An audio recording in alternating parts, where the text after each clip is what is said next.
आवाज आ रही है मेरी? Hello hello hello. मेरी आवाज आ रही है आप सब लोगों को? ठीक है। तो मैं 2 सेकंड के अंदर अंदर आपको दिखाई भी दूंगा। 2 सेकंड तो नहीं, हाँ 20 सेकंड के अंदर अंदर दिखाई भी देने वाला हूं। भाई कल की क्लास के बाद मेरी हालत खराब हो गई यार। 5 आवर्स एक समान एक जैसा एनर्जी के साथ पढ़ाना, it is a way thing, मतलब वे डिफिकल्ट थिंग। ठीक है, बट कोई नहीं, कर दिया यार।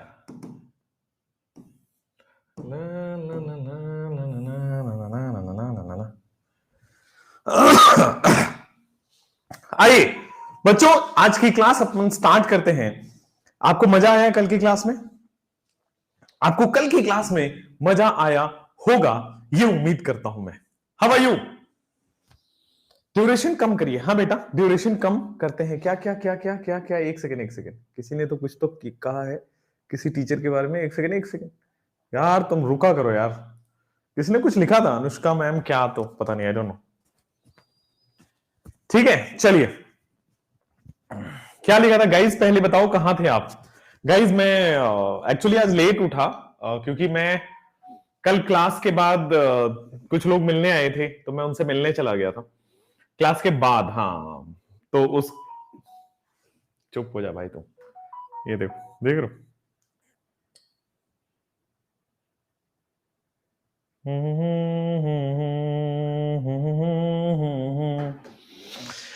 हाँ अनुष्का मैम और आपकी वॉइस एक है? अनुष्का मैम और मेरी वॉइस एक है यार? वे उनको बोल रहे हो लड़के लड़के की तरह आवाज है, मेरे को बोल रहे हो लड़की की तरह आवाज है? दोनों के लिए बेइज्जती है ये। क्या कर क्या रहे हो तुम? हद हो गया, इतना लेट कोई आता है? हाँ हाँ, देखो जरा एकदम। अनुष्का मैम कौन सी? हाँ ये भी बात। अरे भाई तुम कहां लेके जा रहे हो मुझे?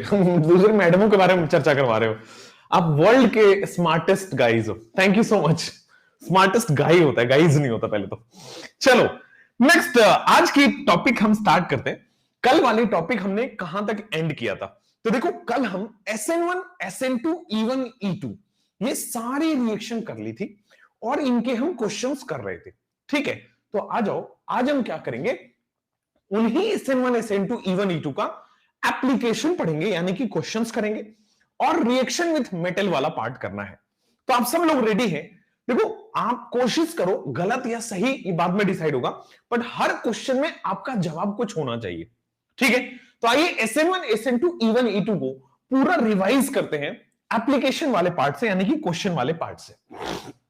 ठीक है, यही अपना, और इसके जैसे ही एप्लीकेशन पार्ट फिनिश होता है तो आज रिएक्शन विथ मेटल करेंगे और रिएक्शन विथ मेटल वाला पार्ट अपना होगा। आइए, अब जैसे ही आपके सामने 2 क्वेश्चन लिखे गए, मुझे पहले आपको आइडेंटिफाई करके बताओ और मुझे बताओ कि इसमें रिएक्शन कौन सा है। SN1 है, SN2 है, E1 है, E2 है, और अगर सही आइडेंटिफाई हो गया तो फिर हम प्रोडक्ट लिखेंगे बेटा। ठीक है, चलिए अब देखो, जैसे ही यहां पे आ गया Cl है, यहां पे ROH है, 100 डिग्री सेल्सियस है। यहां पे क्या है आपके पास?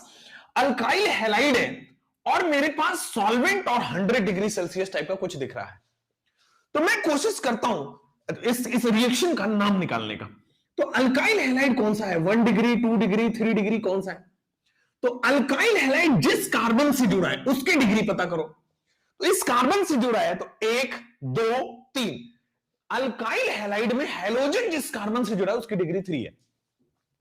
अल्काइल हैलाइड में हैलोजन जिस कार्बन से जुड़ा है उसकी डिग्री 3 है, यानी कि बेटा ये 3 डिग्री अल्काइल हैलाइड है। ठीक है, अब चूंकि ये 3 डिग्री अल्काइल हैलाइड है, सॉल्वेंट मुझे बताओ यहां पे पोलर प्रोटिक है, पोलर एप्रोटिक?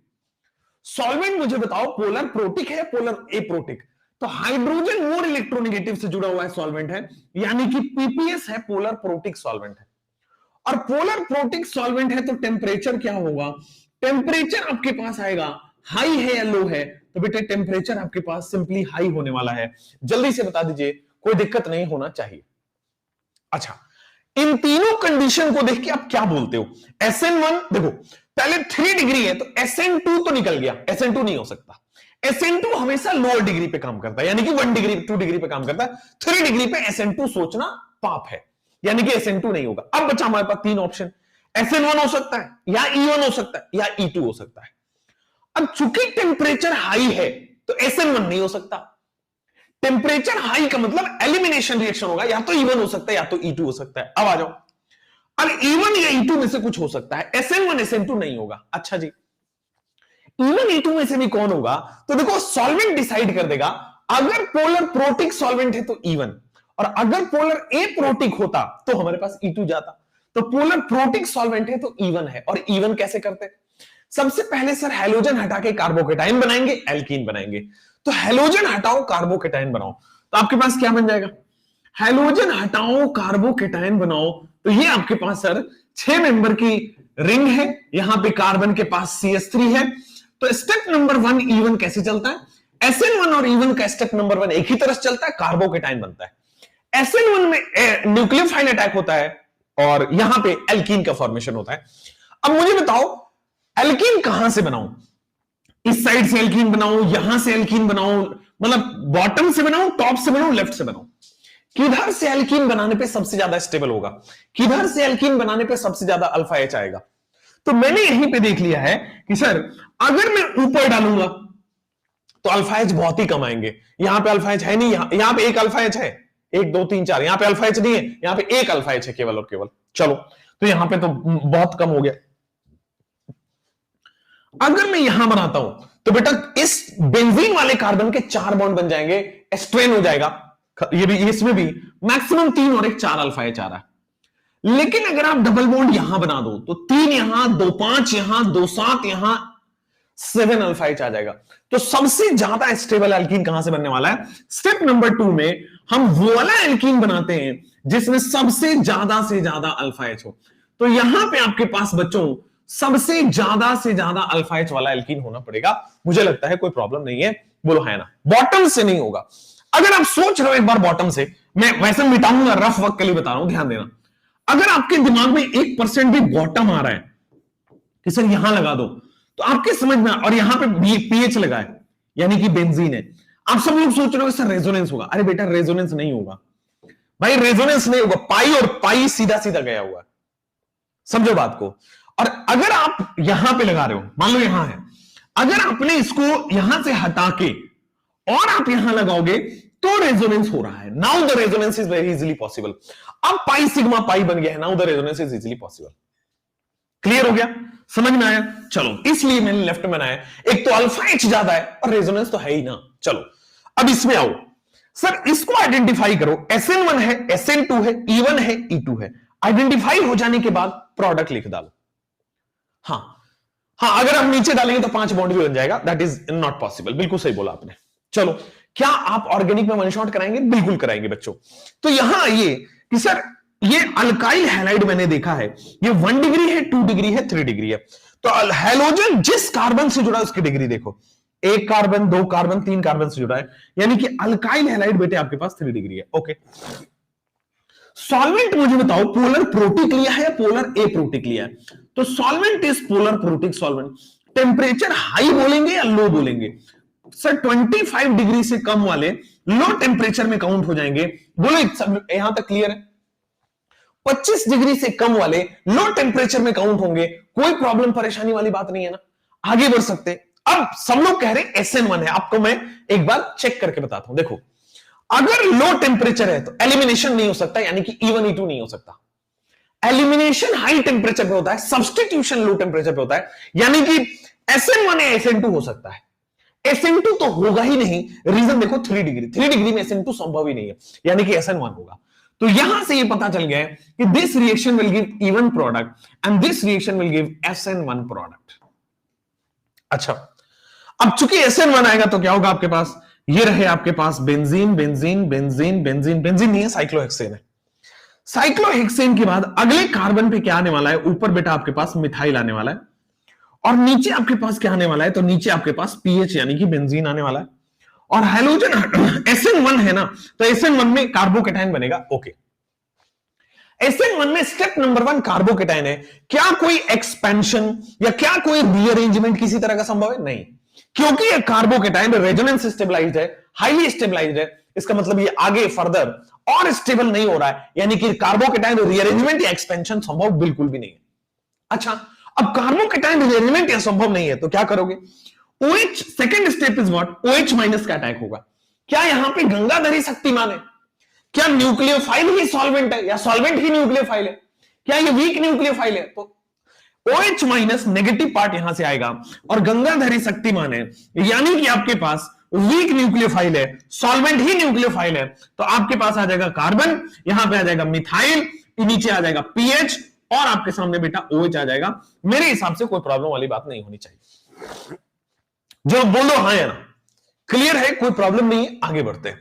तो अब यहां तक आपने कर लिया है SN1 SN2 E1 E2 का क्वेश्चन दो करके थोड़ा सा रिकैप लिया। चलो अब इसकी बात करते हैं, ये वाला क्वेश्चन की। अब ये क्वेश्चन बहुत ही अच्छा है, आपको आइडेंटिफाई करना है कि सर इसमें SN1 है, SN2 है, E1 है, E2 है, और अगर सही आइडेंटिफाई कर लिया तो फिर आप सीधा सीधा आ जाओ कि प्रोडक्ट लिखने पे। अब जैसे अच्छा यहां पे जब आप आते हो ना तो कई लोग ऐसे भी कहेंगे सर यहां पे retention as well as inversion बनेगा, तो वो अंडरस्टूड है कि SN1 में दो प्रोडक्ट बनेगा, रिटेंशन का भी इन्वर्जन का भी, वो अंडरस्टूड छोड़ रहा हूं, ठीक है ना? चलो, क्योंकि वो पढ़ा चुका हूं। अब आ जाओ इस केस में, जहां देखा जैसे ही मैंने रिएक्शन में हीट देखा, मेरे दिमाग में क्लिक करेगा सर E1 हो सकता है या E2 हो सकता है। पहली बात, अगर हाई टेम्परेचर है, हीट है, तो एलिमिनेशन ही होगा, E1 या E2 हो सकता है। SN1 SN2 गेम से बाहर हो गए। ओके, अब E1 E2 में से कौन होगा? तो हमने यहां देखा अगर गंगाधरी शक्तिमान है तो E1 होगा, मतलब अगर वीक न्यूक्लियोफाइल है, अगर सॉल्वेंट ही न्यूक्लियोफाइल है तो E1 होगा। बट यहां से स्ट्रॉन्ग बेस की खुशबू आ रही है, याद आ रहा है? RO minus ROH। अगर आपके पास स्ट्रॉन्ग बेस की खुशबू आ रही है तो स्ट्रॉन्ग बेस एंड हीट जो होगा, स्ट्रॉन्ग बेस एंड हीट आपके पास क्या करेगा? ये E2 मैकेनिज्म करेगा। क्या E2 मैकेनिज्म करेगा? हाँ या ना? यस। और अगर बच्चों ये E2 मैकेनिज्म करेगा तो आपके पास जवाब आएगा। देखो E2 मैकेनिज्म में क्या होगा? E2 मैकेनिज्म में यहां पे कोई भी दो स्टेप नहीं होता है, कोई कार्बोकेटाइन फॉर्मेशन नहीं होता E2 में। E2 में एक साथ ही Cl हटेगा और एल्कीन बनेगा, है ना? E2 मैकेनिज्म में एल्कीन का फॉर्मेशन होने वाला है, तो कैसे होगा? यहां पे डबल बॉन्ड आप कार्बन करोगे, ऊपर आप क्या लेने वाले हो बेटा? मिथाइल लेने वाले हो, नीचे आप पीएच लेने वाले हो। मेरे हिसाब से ये एकदम सही है, E2 मैकेनिज्म है। हाँ या ना? आपकी कार की फोटो कहां मिलेगी? मेरी कार की फोटो आपको क्यों चाहिए? हाँ, अच्छा एक और चीज इसमें बताओ मुझे, ये हॉफमैन एल्कीन है कि सेटजेफ एल्कीन है? बेटा ये सेटजेफ एल्कीन है, ठीक है। टर्शियरी होता, टर्शियरी ब्यूटोक्साइड होता, बल्कि बेस होता तो हॉफमैन की बात करते। बेटा ये सेटजेफ एल्कीन है, ठीक है ना? सेटजेफ एल्कीन यानी कि more stable alkene is the major product. Saytzeff product या सेटजेफ एल्कीन किसको बोलेंगे? More stable alkene is the major product, वही है सेटजेफ। ओके, चलो जैसे ही हुआ अब नीचे आ जाओ। अब यहां पे क्या है बेटा? ये टर्शियरी ब्यूटोक्साइड है, एक डंडा छूट गया है। दिस इज टर्शियरी ब्यूटोक्साइड, है ना? हीट देखा मैंने रिएक्शन में, अब हीट देखते ही मेरे पास सवाल आया, एलिमिनेशन ही हो सकता है, E1 या E2 में से कोई एक होगा। एलिमिनेशन ही हो सकता है, E1 या E2 में से ही कोई एक होगा। अमेजिंग हो गया, क्लियर हो गया, कोई प्रॉब्लम नहीं है। अच्छा, अब यहां पे देखोगे E1 या E2 में से ही कुछ हो सकता है, यानी कि E1 होगा कि E2 होगा? सर अगर गंगाधरी शक्तिमान है, अगर सॉल्वेंट ही न्यूक्लियोफाइल है, अगर वीक न्यूक्लियोफाइल है तो E1 होगा। बट हमने यहां पे अलग से एक्स्ट्रा न्यूक्लियोफाइल लिया है, और एक्स्ट्रा न्यूक्लियोफाइल स्ट्रॉन्ग बेस है, स्ट्रॉन्ग बेस में बेटा E2 होगा।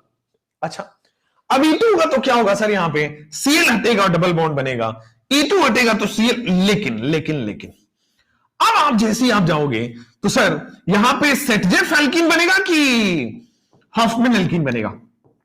सर चूंकि बल्कि बेस है एंड देयरफॉर, चूंकि बल्कि बेस है बेटा, देयरफॉर हमारे पास ये वाला एल्कीन बन जाएगा। बल्कि बेस के केस में हमारे पास Hofmann alkene is the major product. बल्कि बेस के केस में बेटा Hofmann alkene is the major product. Absolutely correct हो रहा है कि नहीं हो रहा है? जल्दी से बता दीजिए। ठीक है, बल्कि बेस में बेटा Hofmann alkene is the major product, और नॉर्मल बेस में Saytzeff alkene is the major product. Saytzeff alkene का मतलब क्या होता है बेटा, stable alkene is the major product, और हॉफमैन एल्कीन में क्या होता है बेटा, unstable alkene is the major product. Stable alkene का मतलब क्या होता है सर, मोर अल्फा एच वाला alkene is the major product. Unstable alkene में क्या होता है बेटा, लेस अल्फा एच वाला इज द मेजर प्रोडक्ट, है ना। स्टेबल वाला more alpha H is the major product, और यहां भी क्या होता है, less stable alpha H is the major product. एकदम क्लियर है, नो डाउट एट ऑल। आगे बढ़ते हैं, तो दिस इज E1 या E2 आपकी स्क्रीन पे आ चुका है। जैसे ही आया, let's go for this reaction. इस पे आओ, मुझे बताओ ए और बी आइडेंटिफाई करना है, ये चेन रिएक्शन है, आइडेंटिफाई ए एंड बी। बल्कि का मतलब बड़ा साइज, बल्कि का मतलब साइज बड़ा है, रिपल्सन ज्यादा है। आप मेरा मैसेज, नंदिनी जी कैसे नहीं देखते आपका मैसेज, जी बिल्कुल देखते हैं, बताइए। सुल्तान कह रहे हैं जी हो गया। हेलो अरीन कब, हेलो एल्केन के बाद बेटा, है ना, पहले नहीं पढ़ा सकते ना, थोड़ा समझो। अब इन दोनों क्वेश्चंस में आपको चेन रिएक्शन है, और चेन रिएक्शन इतने ही बड़े आते हैं, बहुत बड़े बड़े चेन रिएक्शंस आपके सिलेबस में नहीं है, पहले बता दो, ठीक है, इतने ही बड़े बड़े चेन रिएक्शंस आते हैं। आइए करते हैं, ठीक है। इंद्रजीत कुमार कह रहे हैं कि सर आप तो हमारा मैसेज भी नहीं देखते, बेटा बिल्कुल देखते हैं। आइए अब मुझे बताओ ये कौन सा रिएक्शन है, ये अल्कोहलिक KOH हीट है, ए में E1 प्रोडक्ट आएगा, ये कौन सा रिएक्शन है, E1 से प्रोडक्ट आएगा, E2 से प्रोडक्ट आएगा, SN1 से आएगा, SN2 से आएगा। हाँ, तो हमने अभी अभी देखा बेटा, अल्कोहलिक KOH को मैंने लिखा था स्ट्रॉन्ग बेस में, और स्ट्रॉन्ग बेस और हीट बेटा आपके पास E2 प्रोडक्ट देता है। स्ट्रॉन्ग बेस और हीट आपके पास E2 प्रोडक्ट देता है, कोई प्रॉब्लम नहीं है। अच्छा, अब चूंकि E2 प्रोडक्ट, अच्छा Cl है, ओके ओके ओके, दो बार Cl है, ठीक है। चलिए अब देखो यहां पे कि सर स्ट्रॉन्ग बेस और हीट है, E2 प्रोडक्ट होगा, तो E2 प्रोडक्ट अब जरा देखना ध्यान से, सर ए में क्या बन जाएगा आपके पास, अल्कोहलिक KOH, ओ ओ ओ ओ, तो ए जो होगा वो बनेगा आपके पास, एक जगह से मैंने H और Cl हटाया, क्या हो गया, CH3, कार्बन से Cl बना हुआ है, डबल बॉन्ड CH2 लगा हुआ है। देख लो हमने क्या किया, H यहां से और Cl यहां से एल्कीन बना दिया। सबसे पहले जैसे ही एल्कीन बना, तो इसमें बेटा रेजोनेंस दिख रहा होगा, जैसे ही एल्कीन बना बेटा यहां पर रेजोनेंस दिख रहा होगा। अब चूंकि रेजोनेंस दिख रहा है, तो और स्ट्रॉन्ग बेस लेना पड़ेगा, और ज्यादा स्ट्रॉन्ग बेस लोगे तो क्या करोगे सर, आपके पास CH3 C triple bond C में कन्वर्ट हो जाएगा, एक और हाइड्रोजन वहां से चुरा लिया गया। तो फाइनली जो A बना है वो रेजोनेंस यहां पे बना है, फाइनली जो B बना है बेटा वो यहां पे बना है। मुझे लगता है कोई प्रॉब्लम वाली बात नहीं है, जल्दी से बताओ, ठीक है सुल्तान जी, थैंक यू। अब आइए बेटा एल्काइन का फॉर्मेशन हो जाएगा, जैसे यहां पे आइए, अब इस बार दो हाइड्रोजन लगा है, अल्कोहलिक KOH हीट हमें दिख रहा है स्ट्रॉन्ग बेस हीट, अगर स्ट्रॉन्ग बेस हीट है तो बेटा E2 मैकेनिज्म फॉलो होगा। अब E2 मैकेनिज्म फॉलो होगा तो आपके पास स्टेबल एल्कीन बनेगा, देखो 1 2 3, और यहां पे स्टेबल एल्कीन बन गया, और एक Br पहले से यहां लगा है, देखो ये रेजोनेंस स्टेबलाइज्ड है क्या, एक Br यहां पहले से लगा है, देखो रेजोनेंस स्टेबलाइज्ड है क्या, हाँ। और स्ट्रॉन्ग बेस लोगे तो भाई मान लो इसमें और स्ट्रॉन्ग बेस लिया तो क्या हो गया, अगर और स्ट्रॉन्ग बेस लिया है तो सर ये डबल बॉन्ड जो है वो ट्रिपल बॉन्ड में कन्वर्ट हो जाएगा, एल्काइन में कन्वर्ट हो गया। एक बार और मतलब यहां पे रेजोनेंस स्टेबलाइज्ड है, therefore more stronger base is needed, और एल्काइन बन जाएगा। कतई जहर, बहुत बढ़िया आलोक जी, बीच में ट्रिपल बॉन्ड आएगा, चुलबुल पांडे ने कह दिया तो कह दिया भाई, सिंपल, बीच में ट्रिपल बॉन्ड आएगा, यस सर राइट।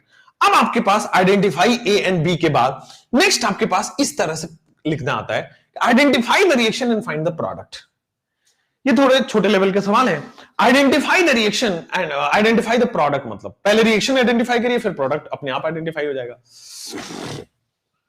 अब देखो एक्वस KOH कह रहा है, एक्वस KOH को क्या बोलोगे आप, SN1 SN2 E1 E2, heat नहीं दिया है, बताओ मुझे। इस तरह के भी सवाल आएगा, एक बार एक्वस KOH लिखा है, सेम क्वेश्चन में एक बार अल्कोहलिक KOH लिखा है, 3 बॉन्ड क्यों होगा, गुड क्वेश्चन बेटे। सिंगल बॉन्ड से डबल बॉन्ड होगा जब पहली बार H और Cl हटेगा, जब पहली बार H और Cl हट रहा है तो सिंगल बॉन्ड से डबल बॉन्ड होगा, जब दूसरी बार H और Cl हटेगा तो बेटा डबल बॉन्ड से ट्रिपल बॉन्ड में चला जाएगा, जब दूसरी बार H और Cl हटेगा तो डबल से ट्रिपल बॉन्ड में चला जाएगा। क्लियर हुआ, चलो नेक्स्ट, सिमिलरली पहली बार HBr हुआ तो सिंगल से डबल बन जाएगा, दूसरी बार HBr हटेगा तो डबल से ट्रिपल बन जाएगा। बोलो क्लियर है, समझ में आया? चलो अब नेक्स्ट आ जाएगा पहले वाले में कौन सा मैकेनिज्म फॉलो हो रहा है, which mechanism is being followed here. कौन सा मैकेनिज्म फॉलो हो रहा है बता सकते हैं? एनी मैकेनिज्म जो फॉलो हो रहा हो।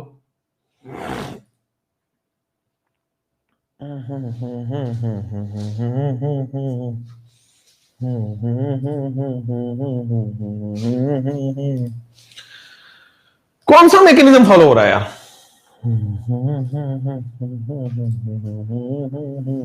मैं व्हाट्सएप कर दूं किसी को क्या? बोलो तो व्हाट्सएप कर दूं, बाद में करूं, बाद में कर देता हूं। चलो यार अब भी क्या याद रखोगे यार, आ जाओ। तो पहले वाले में कितने लोग कह रहे हैं कि सर SN1 होगा? How many of you are saying कि SN1 होगा? जल्दी से बताओ। How many of you are saying कि सर SN1 मैकेनिज्म होगा?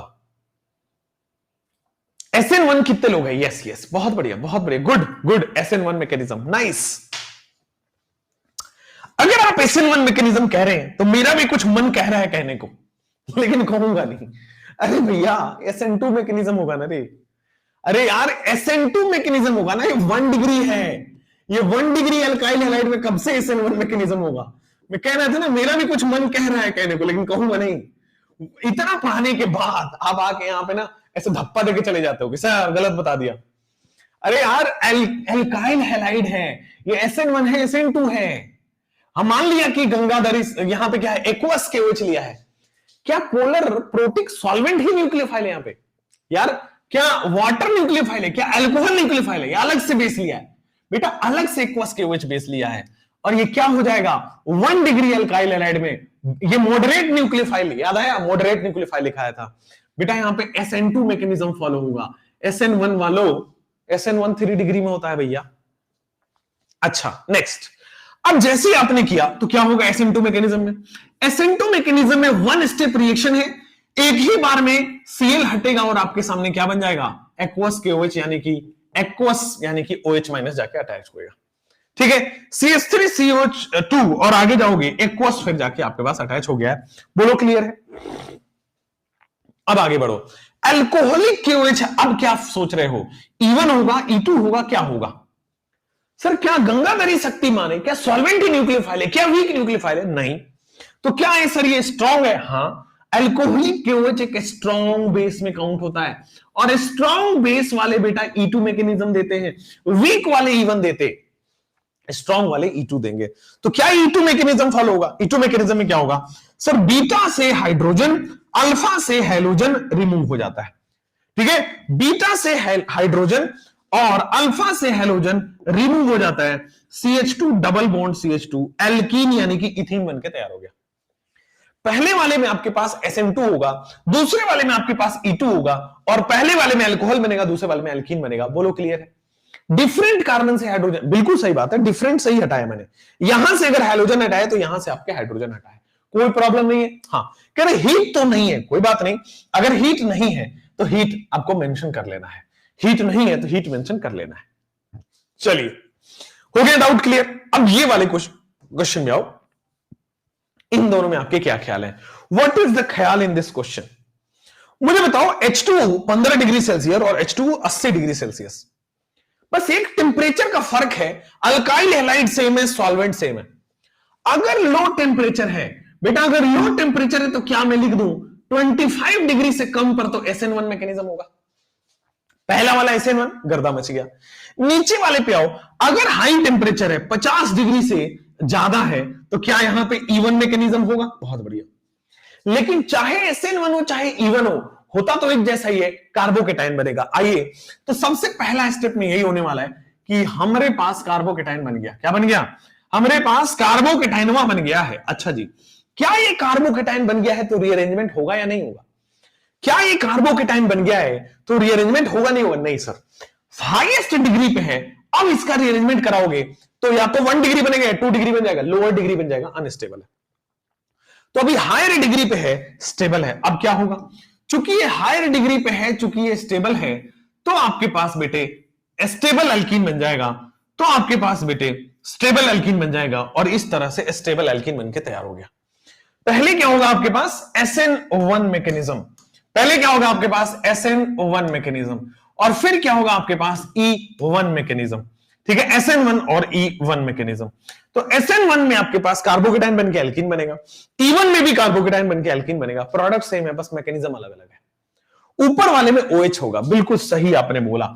ऊपर वाले में बेटा चूंकि SN1 है तो यार एल्कीन थोड़ी बन जाएगा, SN1 है तो एल्कीन थोड़ी बन जाएगा भाई। तो SN1 के केस में आप ऐसे करेंगे कि this is the OH। Clear है, न्यूक्लियोफाइल अटैक होगा और OH बन जाएगा। ठीक है भाई, मैं चेक कर रहा था, आप लोगों को चेक कर रहा था। ठीक हो गया, आगे बढ़े। ऊपर वाले में अल्कोहल, नीचे वाले में alkene, this is the final product. आपके स्क्रीन पे बेटा फाइनल प्रोडक्ट ये रहा, आपके स्क्रीन पे फाइनल प्रोडक्ट ये रहा। चलो, जैसे आपने किया है आगे बढ़ोगे, this is the alcoholic KOH heat. जैसे ही आप करोगे आपके स्क्रीन पे आगे बढ़ोगे, alcoholic KOH heat. Alcoholic KOH heat का मतलब हो गया आपके पास E2। अल्कोहलिक KOH हीट का मतलब आपके पास क्या हो गया, E2। अच्छा, पहले तो आप बताओ, दोनों में देखो और इसमें मुझे प्रोडक्ट बताओ। दोनों में बताओ E2 होगा या E1 होगा। देखो हीट लिखा है तो SN1 SN2 तो सोचना पाप है।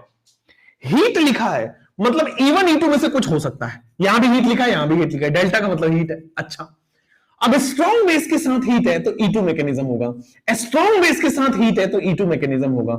लेकिन बस एक डिफरेंस है सर, स्ट्रॉन्ग बेस के साथ हीट है तो इसको क्या बोलेंगे हम, यहां पे सेटजेफ रूल या सेटजेफ रूल बनेगा या सेटजेफ प्रोडक्ट बनेगा।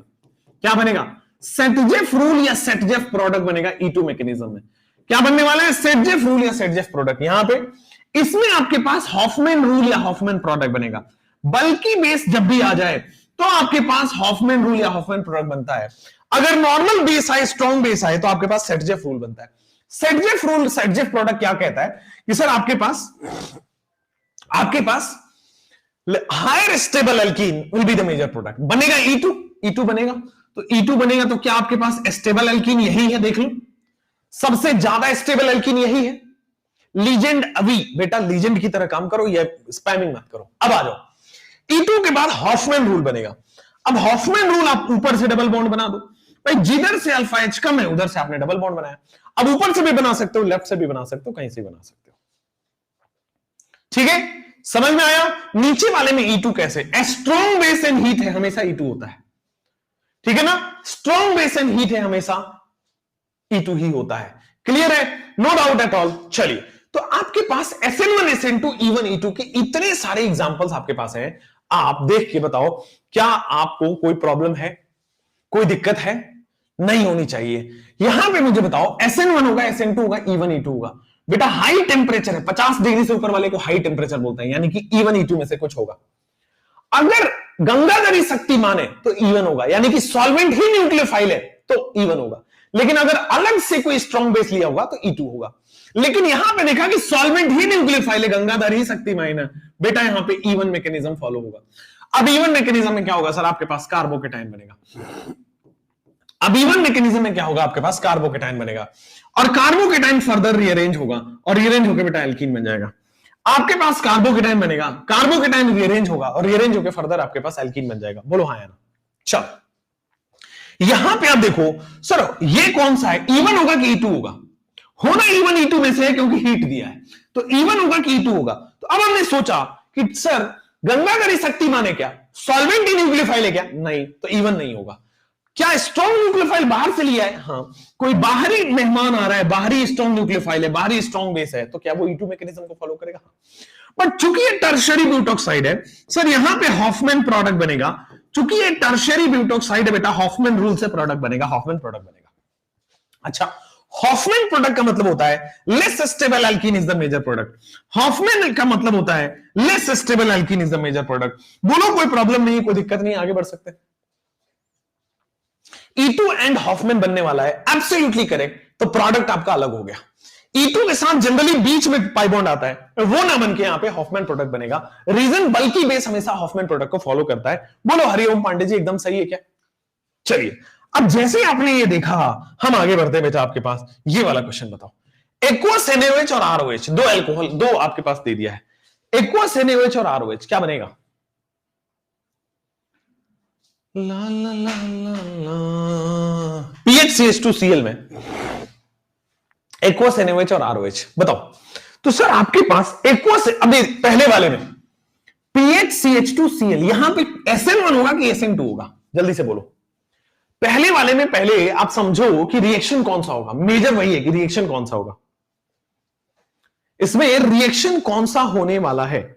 SN2 होने वाला है। कितने लोग कह रहे हैं SN2 होने वाला है? अच्छा, अगर आप लोग कह रहे हो कि यार SN2 रिएक्शन होगा, तो मुझे भी कुछ कहने का मन कर रहा है, लेकिन मैं कह नहीं पा रहा हूं। आप समझ गए ना? अरे भाई SN1 मैकेनिज्म होगा ना, अभी अभी तो बता के लाए थे, कि अगर कार्बोकेटाइन स्टेबल होगा तो SN1 मैकेनिज्म फॉलो होगा।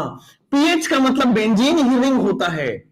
अरे बेटा समझ में आ रहा है? आंखें खोल के सवाल करना है, आंखें बंद होके नहीं। कार्बोकेटाइन स्टेबल है, 3 डिग्री हो या स्टेबल कार्बोकेटाइन हो, SN1 मैकेनिज्म को फॉलो करेगा।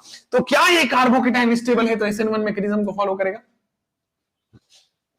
एकदम बढ़िया। गलत हो गया कोई बात नहीं, यहां गलत हो जाए सही है, बट सही करते हैं, हाँ यही सारी करेक्शन कर लीजिए। अच्छा अब क्या होगा सर, कोई रीअरेंजमेंट पॉसिबल है? नहीं, ये हाईली स्टेबल है रेजोनेंस में। अब क्या होगा सर, SN1 मैकेनिज्म होगा तो फाइनली आपके पास स्क्रीन पे क्या लग जाएगा? CH2 पे जाके आपके पास retention as well as inversion product एक्वस है ना, तो OH लग जाएगा। ठीक है, फ्लो में निकल गया, बहुत बढ़िया, आपका सही है, बहुत बढ़िया। नेक्स्ट, अब यहां पे आइए, अब ये ROH डाला हुआ है, एक्वस NaOH है, ROH है। वाटर हो, अल्कोहल हो, एसिड हो, ये सब क्या है? सॉल्वेंट है। तो क्या यहां पे गंगाधरी शक्तिमान है? अच्छा, तो क्या सॉल्वेंट ही न्यूक्लियोफाइल है? हाँ। उसके बाद देखो आप, SN1 SN2 में से हीट नहीं है, इसका मतलब SN1 SN2 में से होगा। कौन होगा सर? SN1 SN2 में से SN1 होगा। रीजन बता सकते हो? SN1 SN2 में से SN1 होगा, रीजन बता सकते हो? सर रेजोनेंस स्टेबलाइज है। अब रेजोनेंस स्टेबलाइज है तो क्या होने वाला है बेटा? कार्बोकेटाइन के ऊपर OH लग जाएगा। अगर रेजोनेंस स्टेबलाइज है तो क्या हो जाएगा? कार्बोकेटाइन के ऊपर OH लग जाएगा। एकदम सही है। अगर रेजोनेंस स्टेबलाइज है तो क्या हो जाएगा? कार्बोकेटाइन के ऊपर OH लग जाएगा। कोई प्रॉब्लम, कोई परेशानी नहीं है, आगे बढ़ सकते हैं, जल्दी से बोलिए। तो this is the aqueous CH2OH वाला कहानी। दिस इज द CH2OH वाला कहानी। बोल दो हाँ या ना। अब कह रहे हैं 1 डिग्री है ना सर। अरे भाई अगर ये 1 डिग्री ये रहता ऐसा, दिस इज 1 डिग्री रे गधेड़ो, दिस इज 1 डिग्री, इसका कार्बोकेटाइन 1 डिग्री है, बट ये 1 डिग्री के साथ रेजोनेंस भी तो देखोगे, या डिग्री पे अटक जाओगे? आगे कुछ दिखाई नहीं दे रहा है ना? समझ में आ गया? चलो जैसे ये हुआ आगे बढ़ो, यहां पे आ जाओ बेटा। ये देखो आपके पास क्या हो जाएगा, इसमें SN1 होगा, SN2 होगा, E1 होगा, E2 होगा। क्वेश्चन करने बहुत जरूरी है, वरना इस तरह के क्वेश्चन एग्जामिनर घुमा घुमा के ना आपको ऐसा घुमाएगा, घूम ही जाओगे फिर।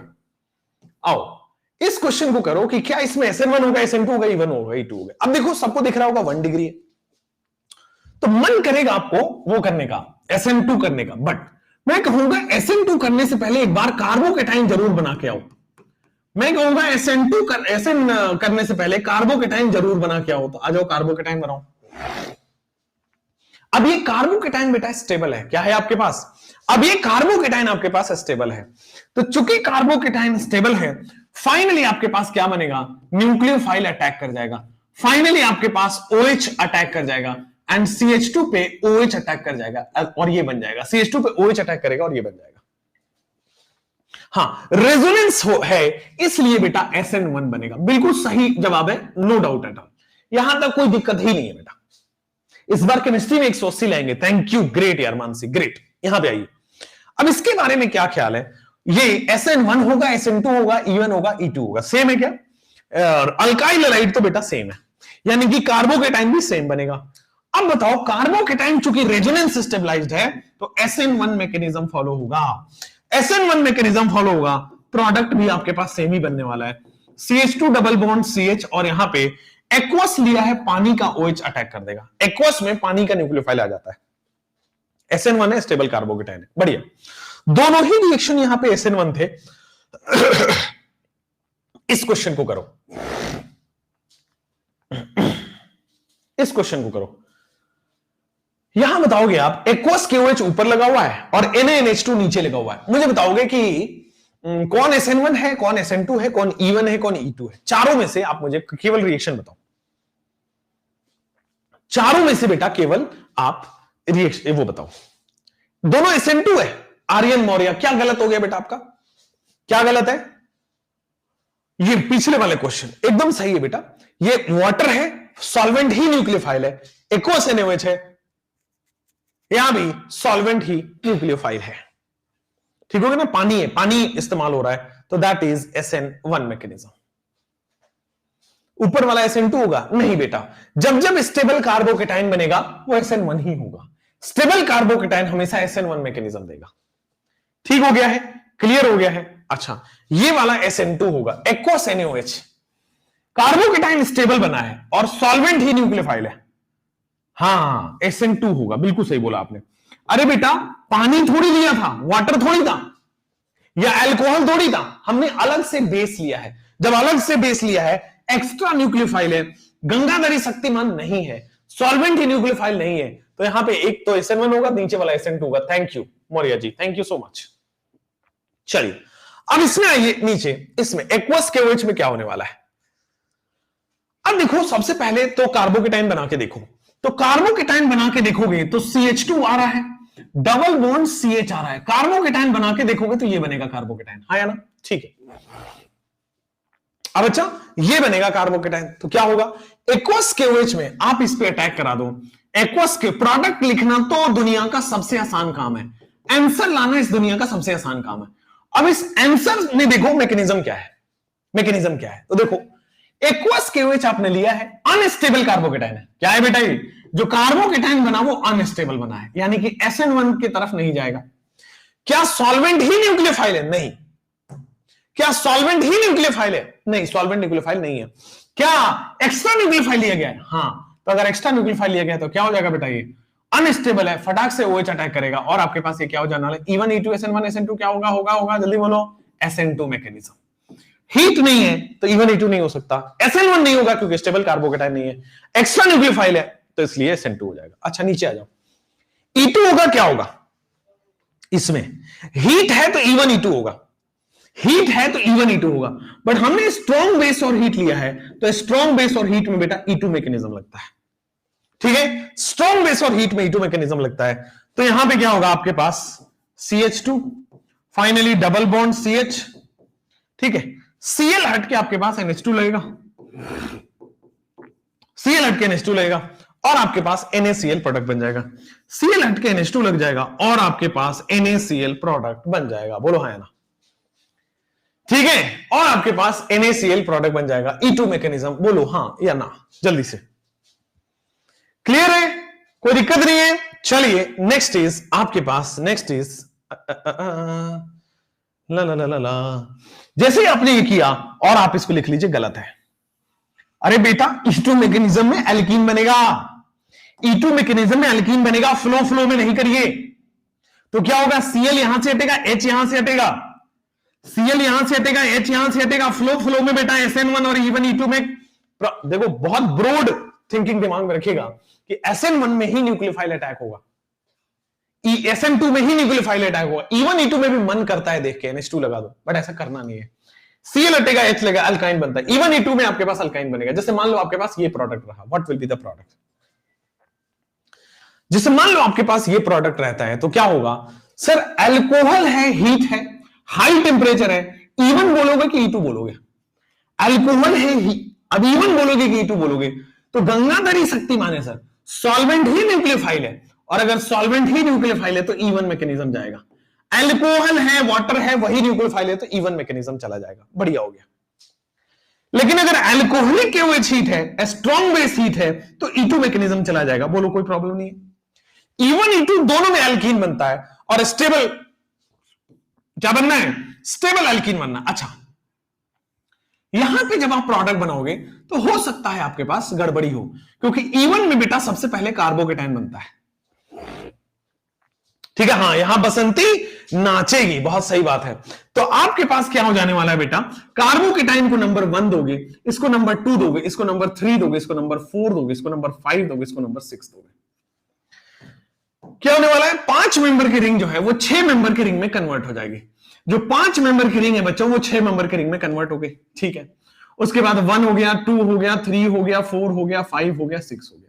जो पहला है उस पे बेटा 2 मिथाइल लग गया और 1 का चार्ज 2 पे शिफ्ट हो जाता है, बिल्कुल यही हुआ। क्या बसंती अभी और नाचेगी? क्या बसंती अभी? यस। तो यहां पे मिथाइल शिफ्ट होगा, यहां पे क्या होगा? मिथाइल शिफ्ट होगा, यहां पे मिथाइल शिफ्ट होने वाला है। ओके जी, मिथाइल शिफ्ट होने वाला है, नाइस। अब चूंकि मिथाइल शिफ्ट होने वाला है तो आपके पास क्या होगा सर? यहां पे एल्कीन बन जाएगा। मिथाइल शिफ्ट होने वाला है तो फाइनली आपके पास बेटा एल्कीन बन गया। दिस इज द एल्कीन, बन गया, दिस इज द एल्कीन। चलो उसके बाद नीचे आ जाओगे, नीचे भी E2 बनेगा, लेकिन चूंकि E2 बनेगा तो क्या सेम प्रोडक्ट बना है? क्योंकि एल्कीन बनाना है, नहीं, सेम नहीं बनेगा। E2 में कार्बोकेटाइन नहीं बनता है बेटा, E2 में कार्बोकेटाइन नहीं बनेगा, और अगर कार्बोकेटाइन नहीं बन रहा है तो स्टेबल एल्कीन नहीं बनेगा। अगर कार्बोकेटाइन नहीं बन रहा है तो रिंग एक्सपेंशन और वो सब नहीं है, यहीं से स्टेबल एल्कीन बनाना पड़ेगा, तो फाइनल प्रोडक्ट यही होगा। E1 में कार्बोकेटाइन है तो आपके पास अलग गया प्रोडक्ट, E2 में आपके पास कार्बोकेटाइन नहीं है तो अलग गया प्रोडक्ट। बोलो एकदम समझ में आया? यहां बसंती नहीं नाचेगी। कितना आसान हो गया ये सब आपकी वजह से। थैंक यू, ग्रेट यार, ग्रेट ग्रेट ग्रेट। चलिए अब जैसे आपके पास जाओगे ये वाला सवाल करोगे तो मजा ही आ जाएगा। आ जाओ, क्या होगा सर? 10 डिग्री सेल्सियस है, SN1 होगा, SN2 होगा, E1 होगा, E2 होगा। बेटा ये SN1 होगा, ठीक है, SN1 होगा। लो टेम्परेचर देखते ही SN1 किया। अब लो टेम्परेचर देखते ही SN1 किया। मुझे बताओ कितने लोग ऐसा सोच रहे हैं कि सर यहां पे Br हट के OH लग जाएगा? कितने लोग सोच रहे हैं कि Br हट के OH लग जाएगा, retention as well as inverse? अगर आप ऐसा सोच रहे हो तो गलत सोच रहे हो। क्यों? हैलोजन हटा के कार्बोकेटाइन बनेगा। क्या हुआ? हैलोजन हटा के बेटा कार्बोकेटाइन बन गया।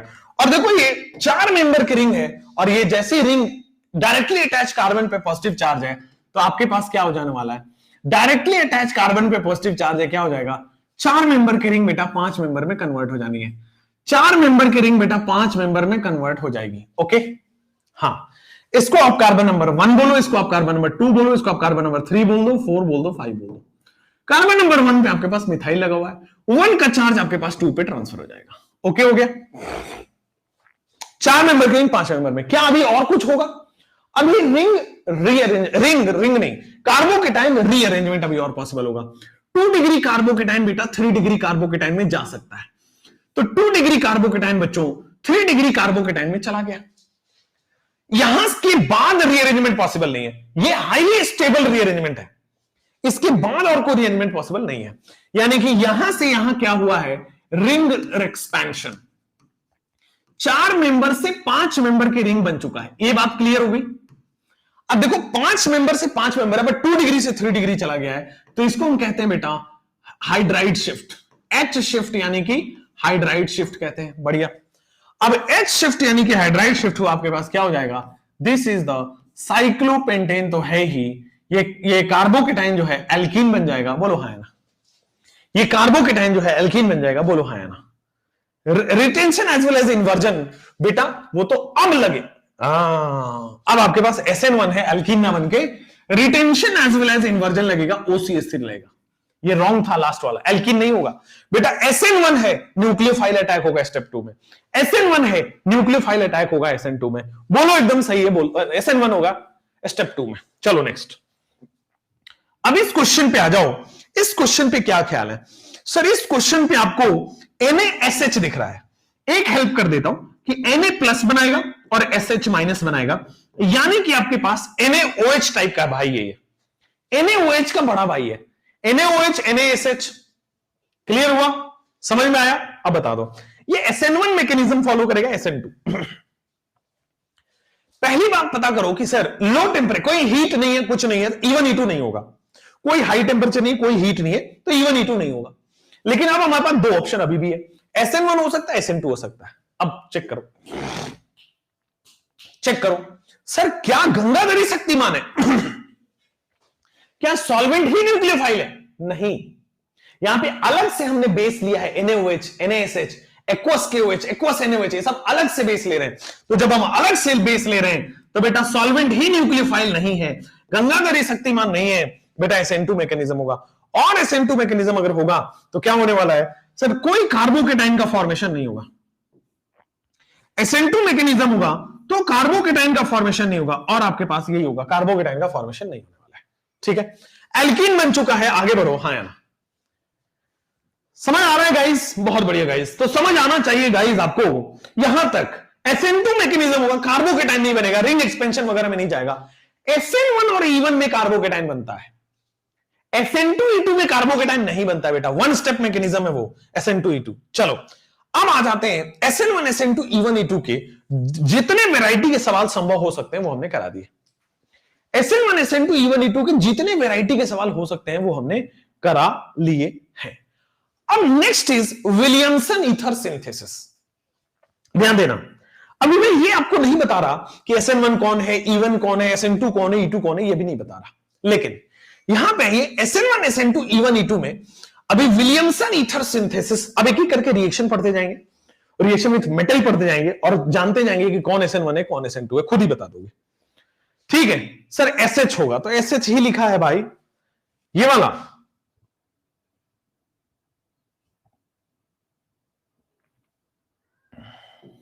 ओके, अब खुश हो, अब खुश है, एल्कीन नहीं होगा। ठीक है भाई, एल्कीन नहीं होगा, SH हो जाएगा। अब खुश हो, आगे बढ़ सकते हैं। चलो, अब विलियमसन ईथर सिंथेसिस क्या होता है, अब इसको याद करने का एक शॉर्ट ट्रिक है।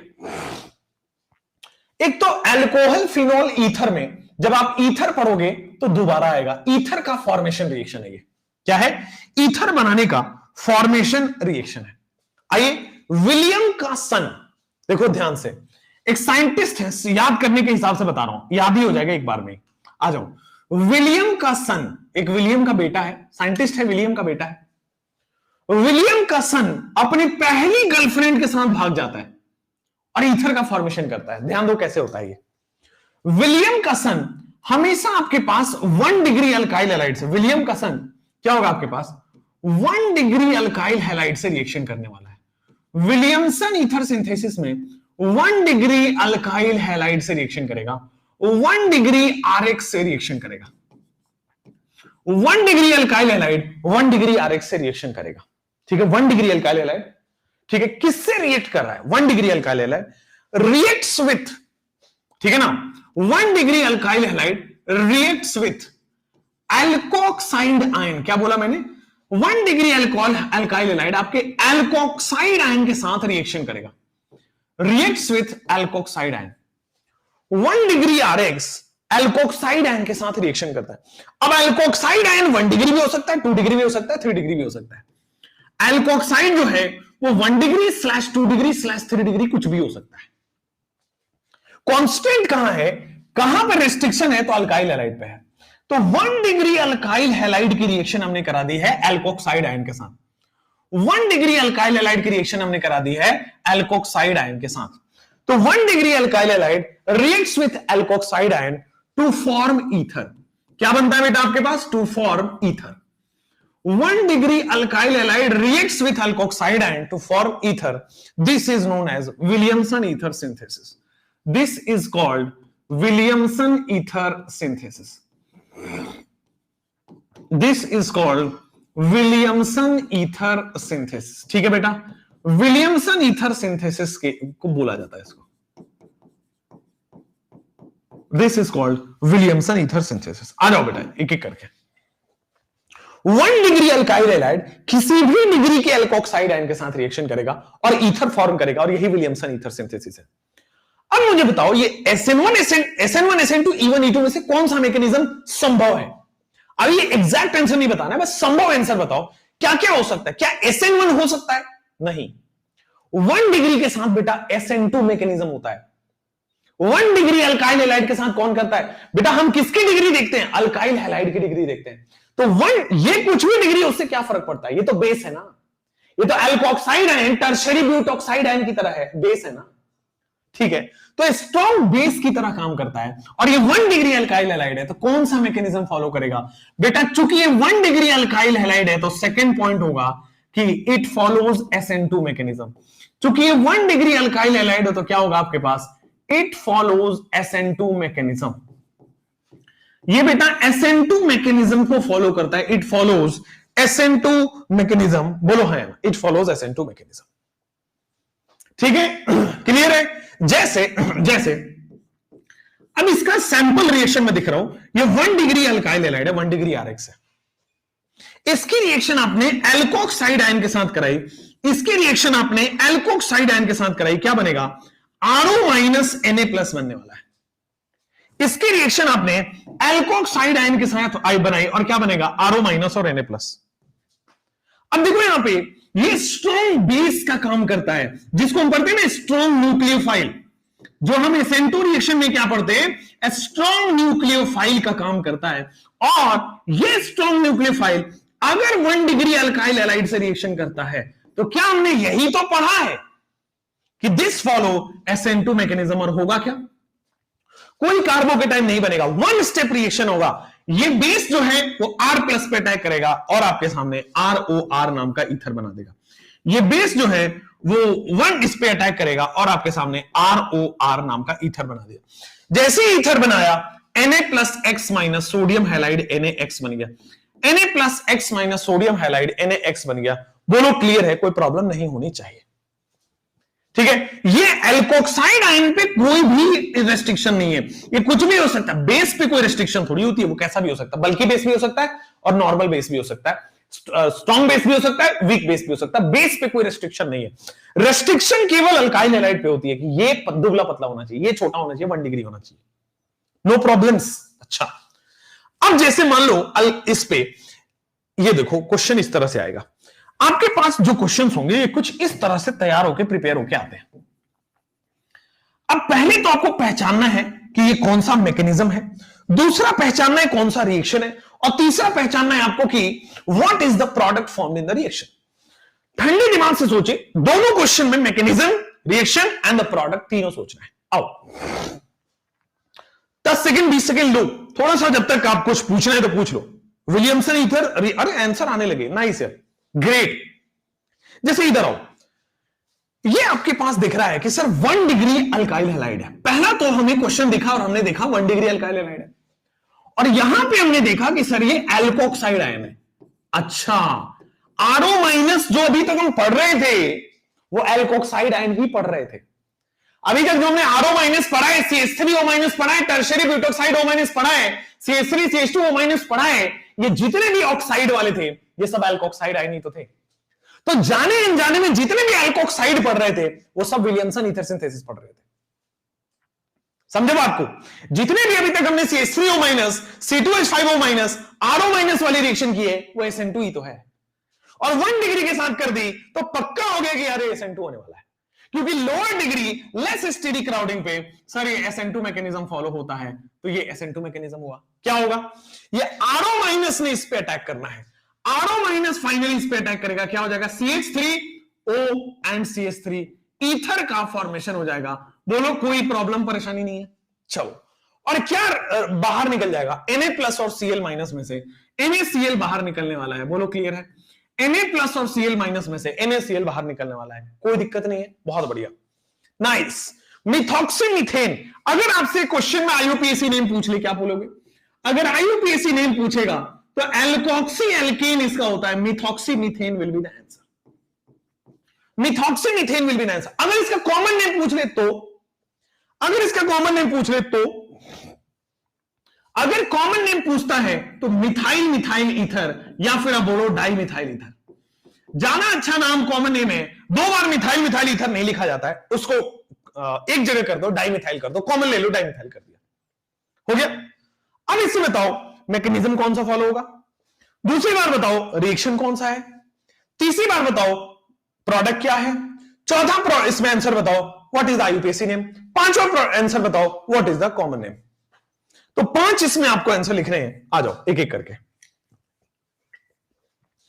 अब काफी लोग इस क्वेश्चन को देख के घबरा जाते हैं कि सर ये तो 3 डिग्री हो गया, देखो फोकस ऑन दिस कार्बन, ये कार्बन तो 3 डिग्री हो गया, अब 3 डिग्री SN2 कैसे देगा? आप यही सोच रहे हो, है ना? कुछ लोगों के दिमाग में आया ही होगा, मैं आपके सारे डाउट्स खुद ही बोल देता हूं, है ना? तो क्या होगा कि आप क्या करोगे कि यार ये 3 डिग्री है, SN2 कैसे दे सकता है? हमने तो पढ़ा है कि SN2 तो 1 डिग्री पे होता है, SN2 तो लोअर डिग्री पे होता है, तो गलत हो गया। यही आ रहा है मन में। भाई मैंने क्या बोला? बेस पे कोई रिस्ट्रिक्शन नहीं है, बेस कैसा भी हो सकता है, स्ट्रॉन्ग बेस हो या वीक बेस हो या 3 डिग्री बेस हो या 2 डिग्री बेस हो या 1 डिग्री बेस हो या बल्कि बेस हो, बेस कैसा भी हो सकता है।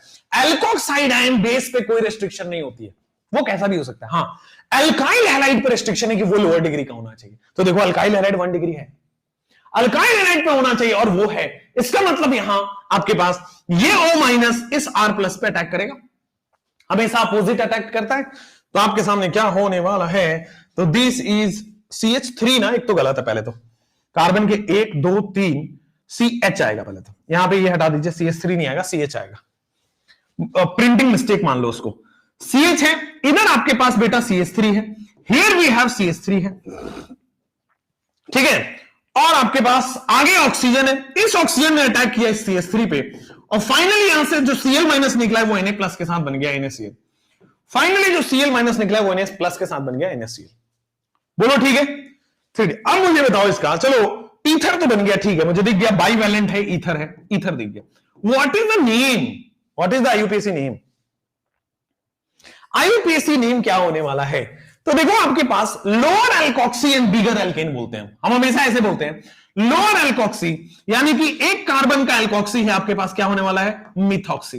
लोअर एल्कोक्सी यानी कि मिथॉक्सी, और ये क्या हो जाएगा आपके पास, मीथेन होगा, मीथेन होगा, क्या होगा, 1 मिथाइल इथेन। अगर मान लो कुछ भी नहीं है तो मिथॉक्सी इथेन है, अगर ये है तो 1 मिथाइल इथेन है, तो मिथॉक्सी पे, मिथॉक्सी के बाद 1 मिथाइल इथेन, मिथॉक्सी के बाद 1 methyl ethane is the answer.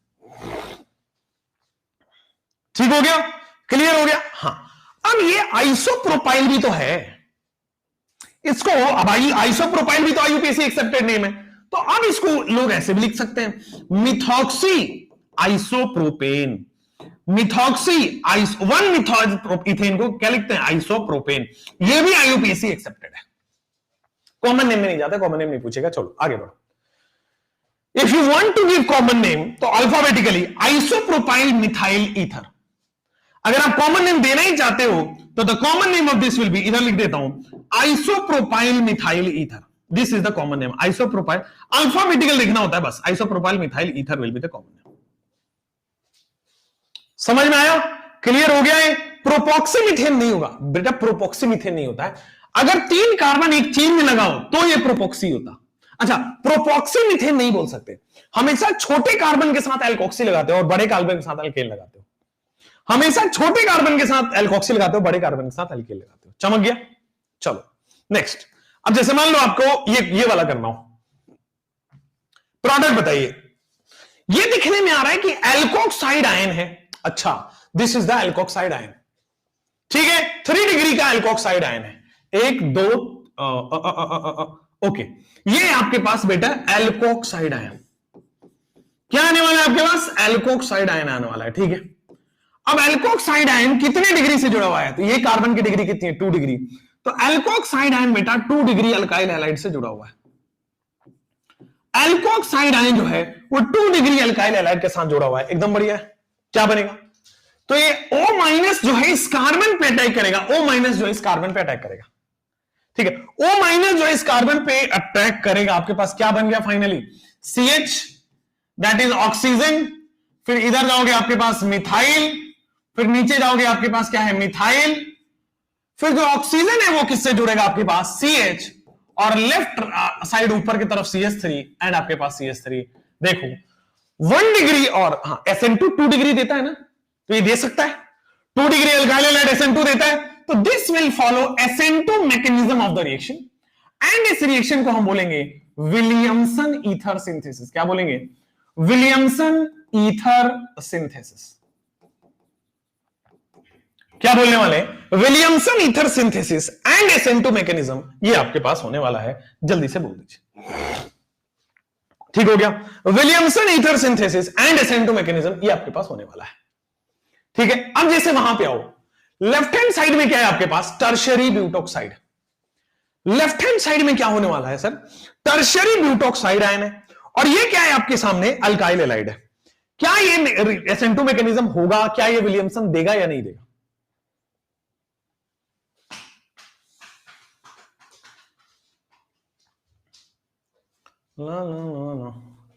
Sir 2 नहीं ना होगा सर, क्यों नहीं होगा?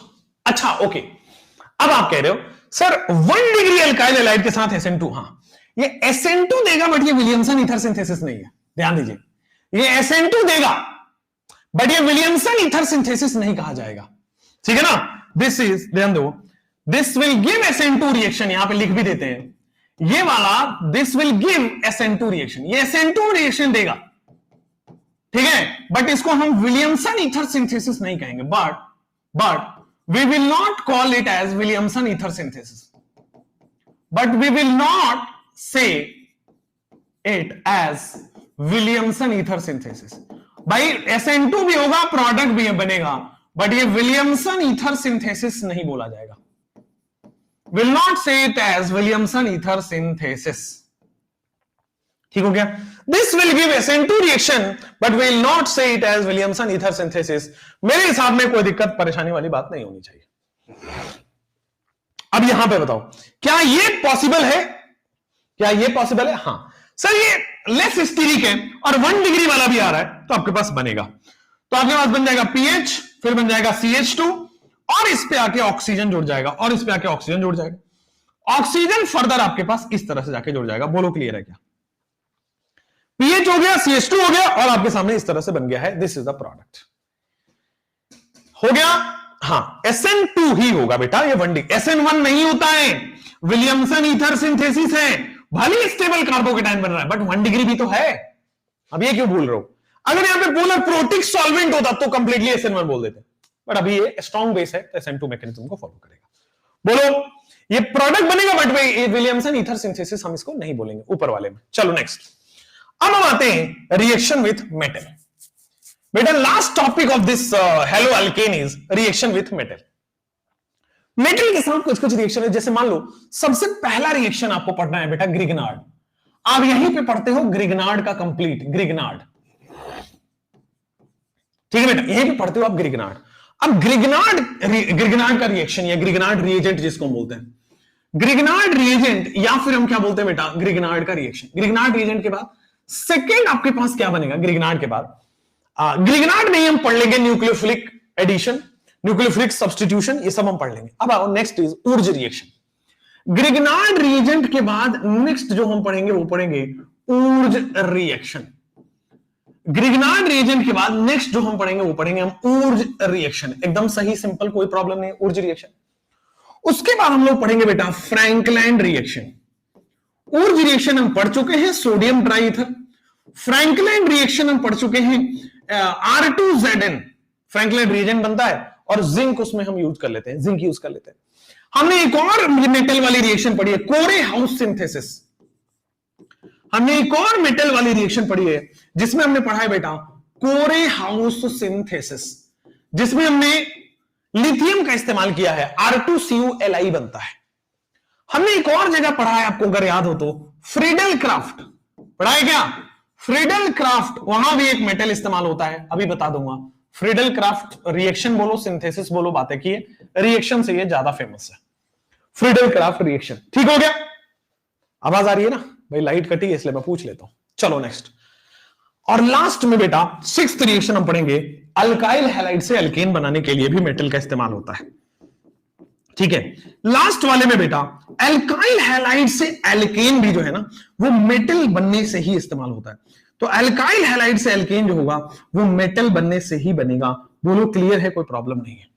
अल्काइल हैलाइड से जो एल्केन बनेगा वो मेटल बनने से ही बनेगा। बोलो कोई प्रॉब्लम वाली बात नहीं है। अल्काइलेशन एसाइलेशन यस दोनों पढ़ा है आपने। चलिए दोनों में हम अभी मेटल का इस्तेमाल करके बताएंगे। इसमें से ये सारी चीजें हम पढ़ चुके हैं, बट ये इज द मोर इंपॉर्टेंट यहां पे। पर अभी दोबारा पढ़ेंगे इसको, नो वरीज, कोई टेंशन लेने की बात नहीं है।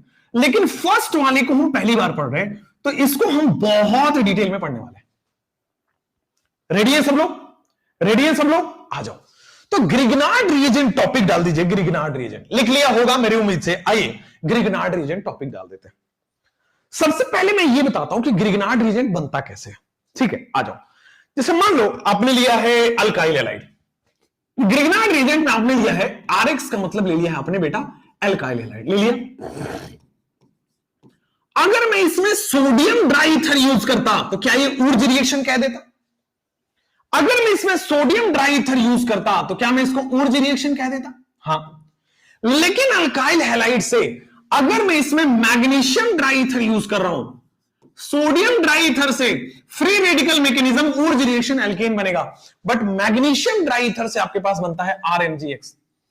मैग्नीशियम ड्राईईथर से आपके पास बन जाएगा RMgX। क्या बन गया आपके पास? This will form Grignard, this will form Grignard, ठीक है, RMgX and this will form Grignard. और ग्रिग्नार्ड की खास बात है सर, ग्रिग्नार्ड साइंटिस्ट का नाम है, साइंटिस्ट के नाम पे रखा गया। ग्रिग्नार्ड की खास बात है कि जो R में कार्बन है वो मैग्नीशियम मेटल से जुड़ा हुआ है directly. The carbon bond is directly associated to metal bond. यहां पे लिखोगे carbon is directly bonded to metal, carbon is directly bonded to metal. Carbon जो है ना बेटे वो मेटल से डायरेक्टली बॉन्डेड है, carbon is directly bonded to metal. Okay हो गया? ग्रिग्नार्ड है, कार्बन इज डायरेक्ट। जब जब कार्बन डायरेक्टली मेटल से बॉन्डेड होता है, ऐसे कंपाउंड्स को हम लोग बोलते हैं बेटा ऑर्गेनोमेटेलिक कंपाउंड। जब जब कार्बन डायरेक्टली बॉन्डेड होता है, ऐसे कंपाउंड को हम लोग कहते हैं ऑर्गेनोमेटेलिक कंपाउंड। अच्छा जी, ऑर्गेनोमेटेलिक कंपाउंड कहते हैं। Carbon is directly bonded to metal, इसको हम ऑर्गेनोमेटेलिक कंपाउंड कहते हैं। और ऑर्गेनोमेटेलिक कंपाउंड में देखो, दुनिया का हर ऑर्गेनोमेटेलिक कंपाउंड R- जनरेट करता है। क्या करता है? इट जनरेट, जब ये बॉन्ड टूटेगा ना तो आपके पास R- और आपके सामने Mgx+ पे देता है। R- और Mgx+ तोड़ता है। ये कार्बन मेटल वाला बॉन्ड टूटेगा, सबसे ज्यादा पोलर बॉन्ड यही बॉन्ड टूटता है, और इस पे माइनस और मेटल पे प्लस। मेटल पे प्लस जाना था, ये हमें पता था पहले से, मेटल पे प्लस जाएगा और रिमेनिंग पे माइनस जाएगा R-। अब ये R- न्यूक्लियोफाइल का काम करता है, ध्यान दीजिए। अब ये R- ये न्यूक्लियोफाइल हो गया ना, याद आया? अगर ये किसी पे अटैक करता है न्यूक्लियोफाइल हो गया, H+ पे अटैक करता है तो बेस हो जाएगा। तो ये न्यूक्लियोफाइल या बेस का काम करता है, बोलो हाँ या ना? तो चूंकि ये न्यूक्लियोफाइल या बेस का काम करता है, तो जो ग्रिग्नार्ड कौन कौन सा रिएक्शन देगा? सबसे पहला रिएक्शन देगा बेटा न्यूक्लियोफिलिक एडिशन। सबसे पहला जो रिएक्शन देगा वो देगा न्यूक्लियोफिलिक एडिशन रिएक्शन, ठीक है? चूंकि न्यूक्लियोफाइल है तो कहीं भी बेटा प्लस पे जाके ऐड हो जाएगा। उसके बाद न्यूक्लियोफिलिक एडिशन एलिमिनेशन भी देता है। न्यूक्लियोफिलिक, चलो ऐड हो जाएगा, ये बात ठीक है, बट ऐड होने के साथ साथ एलिमिनेट भी होगा।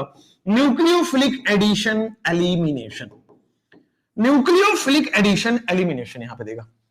न्यूक्लियोफिलिक एडिशन तो हो गया, न्यूक्लियोफिलिक एडिशन रिएक्शन एलिमिनेशन भी होगा। फिर देखो एसिड बेस रिएक्शन होगा। क्या होने वाला है? Acid base reaction. क्यों? क्योंकि बेस है, किसी भी एसिडिक हाइड्रोजन को देखेगा तो एसिड बेस रिएक्शन कर देगा। और न्यूक्लियोफाइल है, बेस है, वो भी स्ट्रॉन्ग न्यूक्लियोफाइल, स्ट्रॉन्ग बेस है, तो क्या ये SN2 रिएक्शन देगा? बिल्कुल सही सर, यहां पे ये SN2 रिएक्शन भी देता है। ये हमने ऑलरेडी कर लिया है, बट एक जगह सेपरेट करके भी देख लेंगे कि SN2 रिएक्शन देता है, ठीक है? अब आपने सोचा होगा कि सर अगर SN2 देगा तो E2 भी तो देना चाहिए।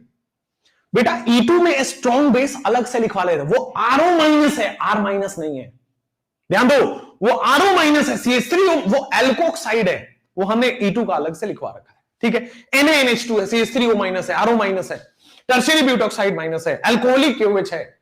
चलो, तो ग्रिग्नार्ड की, चूंकि ग्रिग्नार्ड R- न्यूक्लियोफाइल जनरेट करता है, तो ग्रिग्नार्ड का कैरेक्टरिस्टिक रिएक्शन ये वाला है। चूंकि ग्रिग्नार्ड जो है वो क्या करता है? R- जनरेट करता है, तो ग्रिग्नार्ड का बेटे कैरेक्टरिस्टिक रिएक्शन कुछ इस तरह से होने वाला है। कैरेक्टरिस्टिक ग्रिग्नार्ड का कैरेक्टरिस्टिक रिएक्शन कुछ इस तरह से होने वाला है। तो this will give you Grignard का कैरेक्टरिस्टिक रिएक्शन, ठीक है? ग्रिग्नार्ड का कैरेक्टरिस्टिक रिएक्शन कुछ इस तरह से होने वाला है। ये चार आपके पास ग्रिग्नार्ड के चार कैरेक्टरिस्टिक रिएक्शन, एक एक करके हम ग्रिग्नार्ड की कैरेक्टरिस्टिक रिएक्शन पढ़ेंगे। उसमें तो हीट होता है, हाँ बेटा उसमें हीट होता है, वो E2 वैसे भी RO- देता, R- नहीं देता, हीट तो होता ही है ना। ओके, क्लियर है? अब जैसे आ जाओ, मैं बात करता हूं न्यूक्लियोफिलिक एडिशन रिएक्शन की, ठीक है? न्यूक्लियोफिलिक एडिशन रिएक्शन की एक एक करके हम चारों रिएक्शन की बात करेंगे। सबसे पहले लिख लो यहां तक कि सर ये रिएक्शंस ग्रिग्नार्ड देता है। अब ग्रिग्नार्ड चूंकि ये रिएक्शन देता है, कैसे देता है यही तो हमें पढ़ना है। कैसे देता है ये तो हम, जैसे मान लो आपके पास लिखा हुआ है RC डबल बॉन्ड OH। अगर आप देख पा रहे हैं तो ये क्या है आपके सामने लेफ्ट हैंड साइड में एल्डिहाइड है। RC डबल बॉन्ड OH अगर आपके देख पा रहे हो तो दिस इज एल्डिहाइड आपके पास लिखा हुआ है। ओके, अब चूंकि एल्डिहाइड है बेटा तो क्या होने वाला है, ध्यान दीजिएगा, मोर इलेक्ट्रोनेगेटिव पे माइनस जाएगा ही जाएगा, लेस इलेक्ट्रोनेगेटिव पे प्लस जाएगा ही जाएगा, कोई प्रॉब्लम वाली बात नहीं है। मोर इलेक्ट्रोनेगेटिव पे माइनस जाएगा ही जाएगा और लेस इलेक्ट्रोनेगेटिव पे प्लस जाएगा ही जाएगा। तो एल्डिहाइड में बेटे आपके पास क्या हो जाएगा, R-MgX नाम का ग्रिग्नार्ड बनेगा। ठीक है ना, एल्डिहाइड में आपके पास क्या बनेगा, आपके पास ग्रिग्नार्ड बनेगा, यानी कि R-MgX नाम का ग्रिग्नार्ड बनेगा।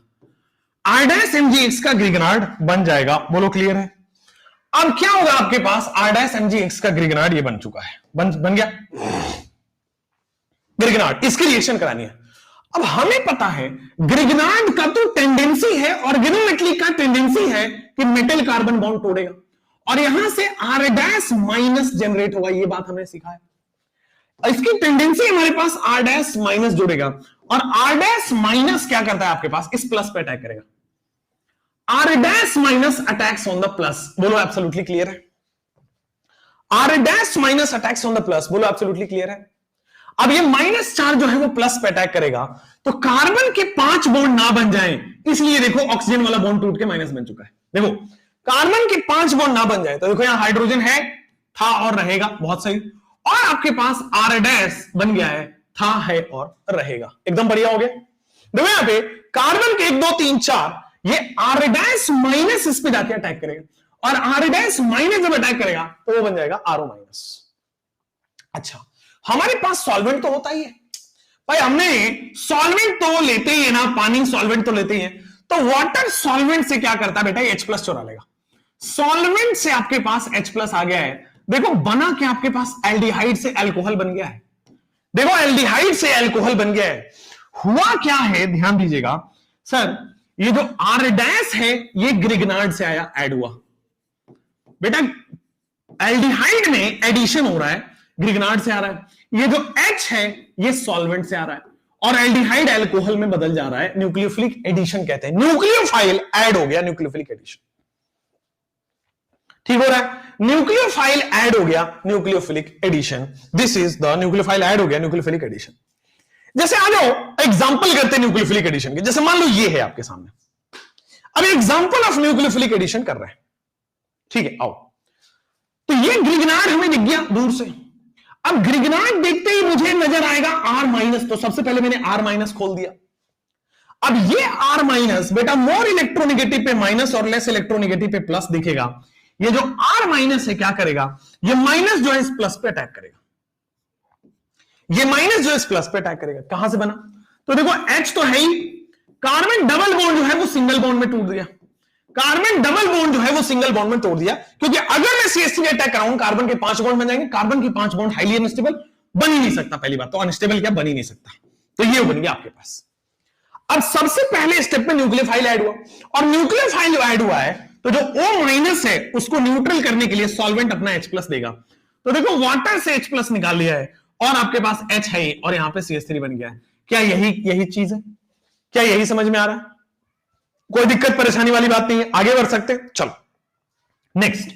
अब यहां से आप देखोगे तो CH3 CH2 minus R- generate होगा, ये वाला R- इस कार्बोकेटाइन कार्बन प्लस पे जाके अटैक करेगा, डेल प्लस डेल माइनस हो रहा है, चलो क्या बनेगा, तो यहां पे आपके पास बन रहा है CH3, फिर बन रहा है कार्बन, फिर डबल बॉन्ड जो है वो सिंगल बॉन्ड O- में टूटेगा, डबल बॉन्ड जो है सिंगल बॉन्ड O- में टूटेगा और आपके पास फाइनली CH2 CH3 जाके जुड़ गया, न्यूक्लियोफाइल जाके जुड़ गया, क्या CH2 CH3 जाके जुड़ गया, ठीक हो गया। चलिए, और हाइड्रोजन पहले से था, पहले से है, पहले भी रहेगा, अभी भी रहेगा मतलब।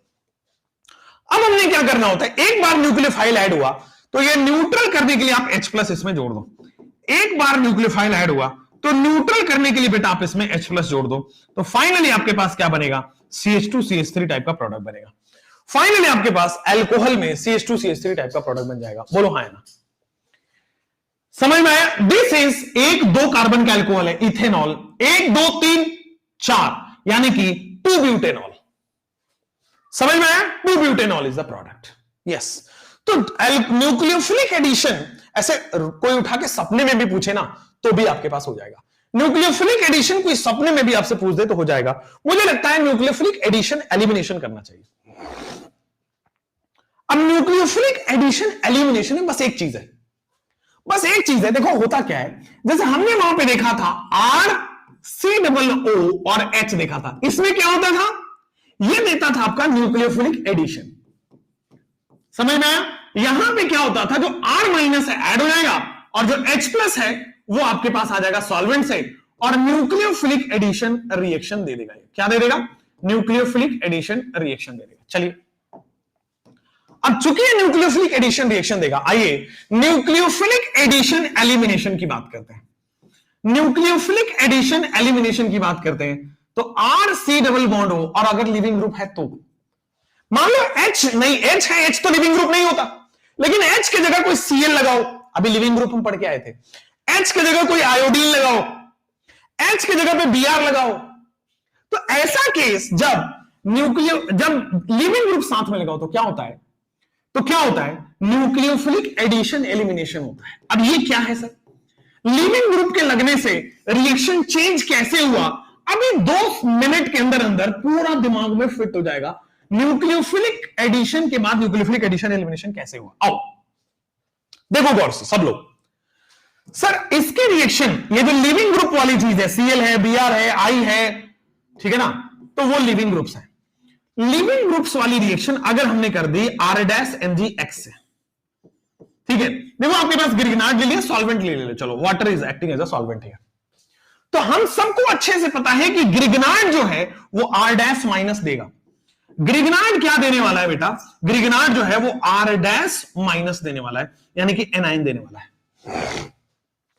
ग्रिगनार्ड जो है वो R- माइनस देगा और ये R- माइनस आपकी कार्बोकेटाइन डेल प्लस पे अटैक करेगा, बोलो हाँ ना, ये R- माइनस इस पे अटैक करेगा और क्या बनेगा, तो सर आपके पास बनेगा डबल बॉन्ड O जो है वो सिंगल बॉन्ड O माइनस में जोड़ेगा, डबल बॉन्ड O जो है वो सिंगल बॉन्ड O माइनस में जोड़ेगा। ठीक है, इस कार्बन पे अटैक कर दिया तो R- ने अटैक कर दिया, देखो R- ने अटैक कर दिया और लिविंग ग्रुप अभी भी लिविंग ग्रुप है, ध्यान दीजिएगा, लिविंग ग्रुप अभी भी लिविंग ग्रुप लगाओ, जैसे पहले था अभी भी है। अब अगर यहां H होता तो सॉल्वेंट से H प्लस लेके अपना काम चला लेते, लेकिन लिविंग ग्रुप है। अब ध्यान दीजिए, लिविंग ग्रुप हमेशा मॉलिक्यूल से बाहर जाने का सोचता है और यहां पे क्या होगा, ये O माइनस बाहर, ये डबल बॉन्ड बनाएगा, O माइनस जो है ये डबल बॉन्ड बनाएगा और लिविंग ग्रुप लीव कर जाएगा। क्या होगा, O माइनस जो है डबल बॉन्ड बनाएगा और ये लिविंग ग्रुप लीव कर जाएगा। होता क्या है आपके पास, फाइनली क्या प्रोडक्ट बनेगा, तो फाइनली आपके पास बनेगा R, फिर बनेगा C double bond O and then आपके पास बनेगा R-, leaving group will leave and then leaving group will be set aside, वो साइड में अपना बैठा रहेगा, कोई प्रॉब्लम नहीं है। 2 ग्रिगनार्ड लेगा, अभी उसकी बात नहीं करेंगे बेटा, केवल एक ग्रिगनार्ड में ही काम होगा। R- माइनस ने इस कार्बन पे अटैक किया तो कार्बन पे न्यूक्लियोफिलिक एडिशन होगा, लेकिन अब H प्लस नहीं लगेगा। अब क्या होगा, ये O माइनस जब रेजोनेंस करेगा तो लिविंग ग्रुप लीव कर जाएगा, RC double bond OR-। Crystal clear? तो न्यूक्लियोफाइल ऐड भी हो रहा है और लिविंग ग्रुप रिमूव भी हो रहा है, इसी को कहते हैं nucleophilic addition elimination reaction. Nucleophilic addition elimination, इसी को हम लोग कह देते हैं कि अगर लिविंग ग्रुप लगा है तो ऐड तो होगा ही, एलिमिनेट भी होगा, तो nucleophilic addition elimination reaction will be the product. Add तो होगा ही, एलिमिनेट भी होगा। अभी कीटोन की कई लोग बात करें, आते हैं उस पर। जैसे मान लो आपके पास ये सवाल है, कह रहा है, अभी आपके पास एक सवाल है, कह रहा है कि अगर मान लो आपके पास एक इक्विवेलेंट दिया गया, ग्रिगनार्ड का केवल 1 मोल है, थोड़ा सा सोचो क्या बनेगा। अगर आपके पास ग्रिगनार्ड का 1 मोल है तो क्या यह बात जब जाहिर हो चुकी है कि ग्रिगनार्ड जो है वो pH माइनस देगा, भाई MgCl पे प्लस और यहां पे R माइनस, तो R माइनस ने कार्बन प्लस पे अटैक किया, हुआ क्या, R माइनस ने कार्बन प्लस अटैक किया और आपके पास जो प्रोडक्ट बना है वो यही बना है CH3। फिर देखोगे क्या बन जाएगा, C, ये देखो O माइनस बन गया, pH जाके अटैक कर दिया, ऐड हो गया और आपके पास Cl है। बोलो कोई किसी तरह से कोई दिक्कत, बोलो किसी तरह से कोई दिक्कत नहीं होनी चाहिए। चलो अब आगे क्या होगा, तो सर अब आगे ग्रिगनार्ड का काम ही नहीं है, ये O माइनस आगे आएगा। अब ग्रिगनार्ड का काम है नहीं, ये O माइनस आगे आएगा और Cl लीव करेगा, यही प्रोडक्ट बनेगा आपके पास, क्या बन जाएगा CH3। ये O माइनस आगे आएगा, C डबल बॉन्ड O, और आपके पास बेटे क्या हो जाने वाला है PH। तो दिस इज द कीटोन बन के तैयार हो जाएगा। अमेजिंग हो गया, यहां तक कोई डाउट नहीं है। चलिए, लेकिन अब सेम क्वेश्चन में इसने बस ग्रिगनार्ड के मोल्स डिफरेंट कर दिए। यहां पे पहले एक ही मोल था, अब क्या है इनफाइनाइट मोल है, एक्सेस है, एक्सेस दे दिया। अब इससे क्या फर्क पड़ता है, तो अगर आप रिएक्शन को सेंसिबली करते रहोगे तो आपको आंसर आ जाएगा, सीधा प्रोडक्ट तक पहुंचोगे। आओ दिखाता हूं। सबसे पहले तो ये देखो, इनफाइनाइट है तो आपके पास पीएच माइनस जनरेट होगा क्या, आर माइनस दे दिया इसने, ठीक है। अब आर माइनस न्यूक्लियोफिलिक एडिशन करेगा क्या, बिल्कुल करेगा। तो आर माइनस का हमने एडिशन करा दिया, डबल बॉन्ड तोड़ के सिंगल बॉन्ड में किया और कार्बन को नया पीएच से जोड़ दिया और इधर Cl है। अब इसके बाद क्या होगा, कोई ग्रिगनार्ड की जरूरत नहीं है, आपके पास सिंपली ये O माइनस रेजोनेंस करेगा और Cl लीव करेगा। तो what will be the product, this is CH3, C double bond O, and finally क्या बन जाएगा आपके पास, पीएच बन के तैयार हो जाएगा। फाइनली आपके पास पीएच बन के तैयार हो जाएगा, ठीक हो गया। अब देखो फिर से PHMgCl बनेगा, फिर से आपके पास क्या बनने वाला है बेटा, PHMgCl बनने वाला है। ध्यान दो, पीएच अभी आपके पास इनफाइनाइट है ना, इनफाइनाइट है तो दूसरा मोल ले लो, सेकेंड मोल ले लो। तो जब आप दूसरा मोल लोगे तो अभी देखो भले ही लिविंग ग्रुप नहीं है बट एडिशन तो हो सकता है। बट पहले स्टेप में हमने न्यूक्लियोफिलिक एडिशन एलिमिनेशन किया, अब दूसरे स्टेप में एडिशन तो करा सकते हो। क्या आपके पास दूसरा मोल है तो वहां पीएच माइनस तो है, अब ये पीएच माइनस है तो इस कार्बन पे अटैक करेगा और ये क्या बन जाएगा, फाइनली आपके पास CH3, कार्बन डबल बॉन्ड जो है वो सिंगल बॉन्ड में कन्वर्ट किया, आगे पीएच गया, उसके आगे और पीएच गया। अब O माइनस जो है H प्लस चुराएगा वाटर से H प्लस चुराएगा और फाइनली आपके पास बन गया है कार्बन, ऊपर बन गया है OH, लेफ्ट में बन गया है मिथाइल, आगे बन गया है PH, नीचे बन गया है PH। मुझे बताओ कोई प्रॉब्लम तो नहीं, आगे बढ़ सकते, समझ में आया। तो अगर हमने इनफाइनाइट लिया है तो जब तक पॉसिबिलिटी है तब तक न्यूक्लियोफिलिक एडिशन और न्यूक्लियोफिलिक एडिशन एलिमिनेशन सोचते रहेंगे, ठीक है ना। अगर आपके पास जब तक पॉसिबिलिटी है तब तक न्यूक्लियोफिलिक एडिशन और न्यूक्लियोफिलिक एडिशन एलिमिनेशन, जैसे यहां हो ये क्वेश्चन है एग्जांपल ऑफ एसिड बेस। अब अच्छा acid base, third reaction of Grignard हम कर रहे हैं, एसिड बेस रिएक्शन कर रहे हैं, ध्यान से देखना भाई। ग्रिगनार्ड आपके पास है CH3 माइनस, हमने एल्केन में ये प्रोसेस पढ़ा हुआ है, ग्रिगनार्ड है R माइनस, ठीक है भाई। अब ये R माइनस क्या H प्लस चुराएगा, हाँ, और ये R माइनस बेटा एसिडिक H है ना, यहां पे hydrogen connected to more electronegative acidic H है, तो क्या ये H प्लस चुराएगा, तो CH4 हो गया, बहुत ज्यादा बढ़िया। और आपके पास क्या बनेगा, CH3 माइनस ने H प्लस चुराया और आपके पास क्या बनेगा, सर Mg से कौन कौन जुड़ा हुआ है देख लो, Mg से जुड़ा हुआ है Cl और Mg से जुड़ा हुआ है बेटा आपके पास OR। तो ये कहानी आपके स्क्रीन पे आ चुकी है, बोलो हाँ,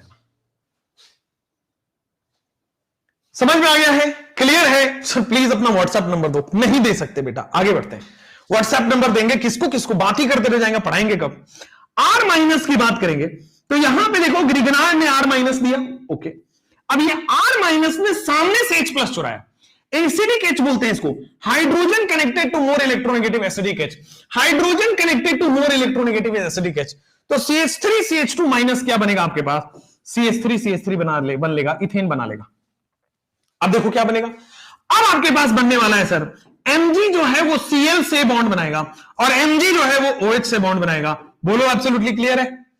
Mg जो है वो Cl से बॉन्ड बनेगा और Mg जो है रिमेनिंग OH से बॉन्ड बन जाएगा, फाइनली आपके पास प्रोडक्ट बन गया। ये तो हमने एल्कीन बनाने के प्रोसेस में सीखा भी था, याद करो कि इसके पास हमारे पास R माइनस न्यूक्लियोफाइल है, R माइनस बेस है, तो बेस क्या करेगा, एसिडिक हाइड्रोजन चुराएगा, प्रोडक्ट बनाएगा। तो करे हुए ऑलरेडी रिएक्शंस रिपीटेड चल रहा है, ठीक है, याद भी हो जाएगा आपको। तो एसिड बेस रिएक्शन के एग्जांपल्स हैं, जैसे मान लो क्या ये एसिडिक हाइड्रोजन है, रीजन मोर इलेक्ट्रोनेगेटिव से जुड़ा हुआ हाइड्रोजन एसिडिक हाइड्रोजन है और यहां से R माइनस जुड़ा हुआ है, तो CH3 माइनस जो है H प्लस चुराएगा, CH3 माइनस जो है बेटा वो H प्लस चुराएगा और मीथेन बना लेगा, बोलो हाँ या ना। और देखो क्या बनेगा आपके पास, Mg जो है क्या वो Cl से रिएक्शन करेगा, बहुत बढ़िया। Mg जो है क्या वो NH2 से जुड़ेगा, बहुत ज्यादा बढ़िया। आगे बढ़ जाते हैं नेक्स्ट, फिर आ जाओ, क्या यहां पे आपके पास R माइनस दिख रहा है, बिल्कुल दिख रहा है तो CH3 CH2 माइनस भी दिख रहा होगा, मजा ही आ गया। अब CH3 CH2 माइनस, क्या एसिडिक हाइड्रोजन दिख रहा है? एसिड बेस रिएक्शन होगा और आपके पास एल्केन बना के छोड़ देगा। And what is the alkane? Alkane is simply 2 carbon का एल्केन है, इथेन बना देगा। Okay nice. बाई प्रोडक्ट क्या बनेगा? तो बाई प्रोडक्ट में देखो Mg के साथ Cl तो बॉन्डेड है ही, Mg के साथ ये वाला पोर्शन बॉन्ड हो जाएगा, C triple bond Cr। Bond breaking and bond formation, इससे इजीएस्ट वे, इससे इजीएस्ट तरीका संभव नहीं है, इसलिए ध्यान से देखना, ठीक है? आप कर लेना यूट्यूब के, the easiest way of understand, जो आप समझ सकते हो, इजीएस्ट वे ऑफ टीचिंग बोल दो, इजीएस्ट वे ऑफ अंडरस्टैंडिंग बोलो, दोनों तरीके से इजीएस्ट है ये। सीधा कोई मैकेनिज्म में नहीं घुसना, कहीं नहीं घुसना, ये पता है कि ऑर्गेनोमेटली का सबसे पोलर बॉन्ड कार्बन मेटल का बॉन्ड है, वही टूटेगा, पोलर बॉन्ड ही टूटता है, ये नियम है। पोलर बॉन्ड टूटेगा तो R माइनस जनरेट करेगा, R माइनस को H प्लस चाहिए। चलो अब जैसे मान लो ये रहा न्यूक्लियोफिलिक सब्स्टिट्यूशन, SN2 हम कर चुके हैं ऑलरेडी। अभी SN1 SN2 E1 E2 ये चौथा लेक्चर है, तो हो चुका है आपका, अब तो ये लास्ट है। अब आओ क्या होगा? सर CH3 माइनस दिख रहा है, ग्रिग्नार्ड के पास CH3 माइनस दिख रहा है, बिल्कुल सही बात है। क्या यहां पे RX पे डेल्टा प्लस दिख रहा है? भाई आपको यहां पे डेल्टा प्लस दिख रहा है, तो ये माइनस इस डेल्टा प्लस पे अटैक करेगा, तो आपके पास क्या बन जाएगा? प्रोपेन बन जाएगा। CH3 CH2 CH3 प्रोपेन बन गया है। बोल दो क्लियर है कि नहीं क्लियर है? आगे बढ़ते हैं नेक्स्ट। और SN2 क्यों होगा? एक तो सर 1 डिग्री एल्काइल हाइड्राइड है, दूसरा स्ट्रॉन्ग बेस है। स्ट्रॉन्ग बेस बाहरी बेस है, क्या गंगा वही शक्तिमान है? नहीं। क्या सॉल्वेंट न्यूक्लियोफाइल है? नहीं। तो क्या SN1 होगा? नहीं। तो SN2 होगा। हाँ, इतने सारे चेक्स के साथ नेक्स्ट चीज, ठीक है? और सामने देखो, लेफ्ट हैंड साइड से MgBr, राइट हैंड साइड से Br, the final by product will be MgBr2। इधर आओ। अब इसमें आप जब लिखोगे तो क्या बनेगा? CH3, फिर देखोगे CH2 माइनस, और आपके पास क्या बन जाएगा? ये माइनस जो है प्लस पे अटैक करेगा, ये माइनस जो है ये साइक्लोहेक्सेन के प्लस पे अटैक किया, R माइनस और R प्लस पे अटैक किया, क्या बन जाएगा? CH2 CH3 बन के तैयार हो जाएगा, इथाइल साइक्लोहेक्सेन बन जाएगा। SN2 रिएक्शन कहेंगे, रीजन सर ये स्ट्रॉन्ग न्यूक्लियोफाइल लिया है और 2 डिग्री है। Strong nucleophile 1 degree, strong nucleophile 2 degree, SN2 ही देता है, हमने पढ़ रखा है, जबरदस्ती दोबारा पढ़ने की जरूरत नहीं है। अब आओ, अब कह रहा है इस टाइप के question, this is type 2 question, this is type 2 question. एक तो होगा कि सीधा प्रोडक्ट लिखने का पूछ देगा, एक तो होगा कि सीधा प्रोडक्ट लिखने का पूछ देगा कि यार प्रोडक्ट लिखो। Now we are going for type 2 question. यार ये इसमें आप बताओ, इस टाइप के क्वेश्चन में कैसे सोचोगे, कैसे सोच पाओगे? कितने ग्रिग्नार्ड लेंगे? ये नहीं बोल रहा है कि प्रोडक्ट बताओ, ये सीधा बोल रहा है कितने ग्रिग्नार्ड लेंगे? 3 अगर कितने लोग कह रहे हैं 3 बोल रहे हैं? How many? We are saying 3। If you are saying 3 गलत है, -1 रॉन्ग आंसर। कितने लोग कह रहे हैं? अच्छा 5, ओके 5 वाले भी बहुत है बेटा। अगर आपका आंसर 5 है, रॉन्ग है, that is simply wrong. 5 wrong. 2 वाले कितने हैं? 2 इज 2 -1 है बेटा, गलत है बेटा। आंसर 4 है। How many equivalent of Grignard is taken? तो आंसर जो होने वाला है बेटा वो 4 इक्विवेलेंट या 4 मोल होने वाला है। देखो कैसे, समझो एक एक करके। सर पहला मोल लगेगा, अब देखो यहां पे OH, यहां पे देखो क्या पहला मोल ऑफ ग्रिग्नार्ड यहां लगेगा, 1 मोल ग्रिग्नार्ड यहां लगेगा। कैसे? सर एसिड बेस रिएक्शन होगा, इसका H+ चुरा के एल्केन बना देगा, तो 1 मोल ग्रिग्नार्ड यहां लगने वाला है, ठीक है। सर 1 मोल ग्रिग्नार्ड यहां लगेगा, न्यूक्लियोफिलिक एडिशन रिएक्शन करेगा। 1 मोल ग्रिग्नार्ड यहां लगेगा, न्यूक्लियोफिलिक एडिशन एलिमिनेशन करेगा, न्यूक्लियोफिलिक एडिशन रिएक्शन करेगा। फिर देखो 1 मोल ग्रिग्नार्ड यहां लगेगा, न्यूक्लियोफिलिक एडिशन रिएक्शन करेगा। बहुत बढ़िया। 1 मोल ग्रिग्नार्ड यहां लगेगा, 1 मोल ग्रिग्नार्ड यहां लगेगा, 1 मोल ग्रिग्नार्ड, ये देखो अल्काइल हैलाइड से रिएक्शन कर रहा है, अल्काइल हैलाइड से ग्रिग्नार्ड रिएक्शन करके देगा, तो 1 मोल ग्रिग्नार्ड यहां पे अटैक करेगा। तो जहां जहां पॉजिटिव चार्ज है वहां 1 मोल ग्रिग्नार्ड लग गया। तो टोटल कितने मोल ग्रिग्नार्ड आ गए? टोटल 4 मोल ग्रिग्नार्ड आ गए। एंड तो कीटोन में डबल लगेगा? नहीं बेटा, कीटोन में भी लिविंग ग्रुप होता है तो डबल लगता है, कीटोन में डबल नहीं लगता है, ठीक है। न्यूक्लियोफिलिक एडिशन 1 मोल, एडिशन 1 मोल, एडिशन 1 मोल, एसिड बेस 1 मोल, एडिशन एलिमिनेशन होता तो 2 मोल लगता। जैसे आओ इस क्वेश्चन पे आओ, ये वाला कहां गया भाई? ये लो, ऊर्ज नहीं, अच्छा चलो ये वाला हो गया आपके पास। अब आते हैं बेटा next is Wurtz reaction. Wurtz हम पढ़े हुए हैं, ऊर्ज हम आपको बस एक बार बता देते हैं ऊर्ज होता क्या है। तो ऊर्ज रिएक्शन इज सिंपली पढ़ा हुआ है ऑलरेडी, 2 मोल अल्काइल हैलाइड सोडियम ड्राईथर के प्रेजेंस में फ्री रेडिकल मैकेनिज्म से अल्केन बनाता है। 2 मोल अल्काइल हैलाइड सोडियम ड्राईथर की प्रेजेंस में आपके पास क्या बनाता है, तो बन जाएगा CH3, फिर आपके पास क्या बना है CH, फिर नीचे क्या बना है बेटा CH3, फिर आगे क्या बनाओगे CH2, है ना। ये फ्री रेडिकल जनरेट हुआ, ये दूसरे मूल फ्री रेडिकल से जोड़ के प्रोडक्ट बना देगा CH2, फिर आगे गया CH, फिर आगे गया CH3, फिर आगे गया CH3। तो ये आपके पास प्रोडक्ट बनके तैयार हो गया है। Example of Wurtz reaction is this, example of Wurtz reaction is very very simple, ये आपके सामने रहा। सिमिलरली यहां फिर रेडिकल बनेगा, यहां फिर रेडिकल बनेगा। ऊर्ज रिएक्शन हमने किया हुआ है फॉर्मेलिटी के लिए, चूंकि मेटल इसमें है, मेटल है ना, अल्काइल हैलाइड के मेटल से रिएक्शन है तो कर दिया। ऊर्ज आपने पढ़ा हुआ है, this is very simple reaction. आगे बढ़ते हैं। अब ऊर्ज के बाद आपके पास आता है फ्रैंकलैंड रिएक्शन। फ्रैंकलैंड रिएक्शन क्या होता है, हमने यही पढ़ा था एल्केन में कि अगर अल्काइल हैलाइड के सामने सोडियम ड्राईथर रखा, ऊर्ज फ्री रेडिकल मैकेनिज्म होगा। पर अगर आपने फ्रैंकलैंड जिंक ड्राईथर रखा या जिंक रख दिया सिंपल, तो सोडियम की जगह अगर आप जिंक इस्तेमाल कर रहे हो तो आपके पास फ्रैंकलैंड रिएक्शन कहा जाता है। देखो फ्रैंकलैंड रिएक्शन किसको कहते हैं, अगर आप किसके जगह पे, सोडियम की जगह पे जिंक इस्तेमाल कर रहे हो, अगर आप सोडियम की जगह पे जिंक इस्तेमाल कर रहे हो, ठीक है, जिंक ड्राईथर या जिंक इस्तेमाल कर रहे हो, तो क्या होता है, सबसे पहले सर यहां पे फ्रैंकलैंड रिएजेंट बनता है। सबसे पहले आपके पास बेटा क्या बनता है, फ्रैंकलैंड रिएजेंट। अब फ्रैंकलैंड रिएजेंट मैं आपको बनाना सिखाता हूं। देखो फ्रैंकलैंड रिएजेंट बनता है R2Zn, ठीक है ना, R2Zn। तो देखो अल्काइल हैलाइड है, जिंक ड्राईथर लिया तो R2Zn बनेगा। R2Zn क्या बनेगा, पहले वाले में फ्रैंकलैंड रिएजेंट है CH3 होल ट्वाइस Zn। अब ये Frankland reagent remaining alkyl halide से रिएक्शन करता है। तो देखो मेटल कार्बन बॉन्ड है तो ये R माइनस देगा, CH3 माइनस जो है इससे जाके जुड़ जाएगा। तो फाइनली आपके पास जो प्रोडक्ट बनेगा CH3Cl में CH3 जुड़ गया।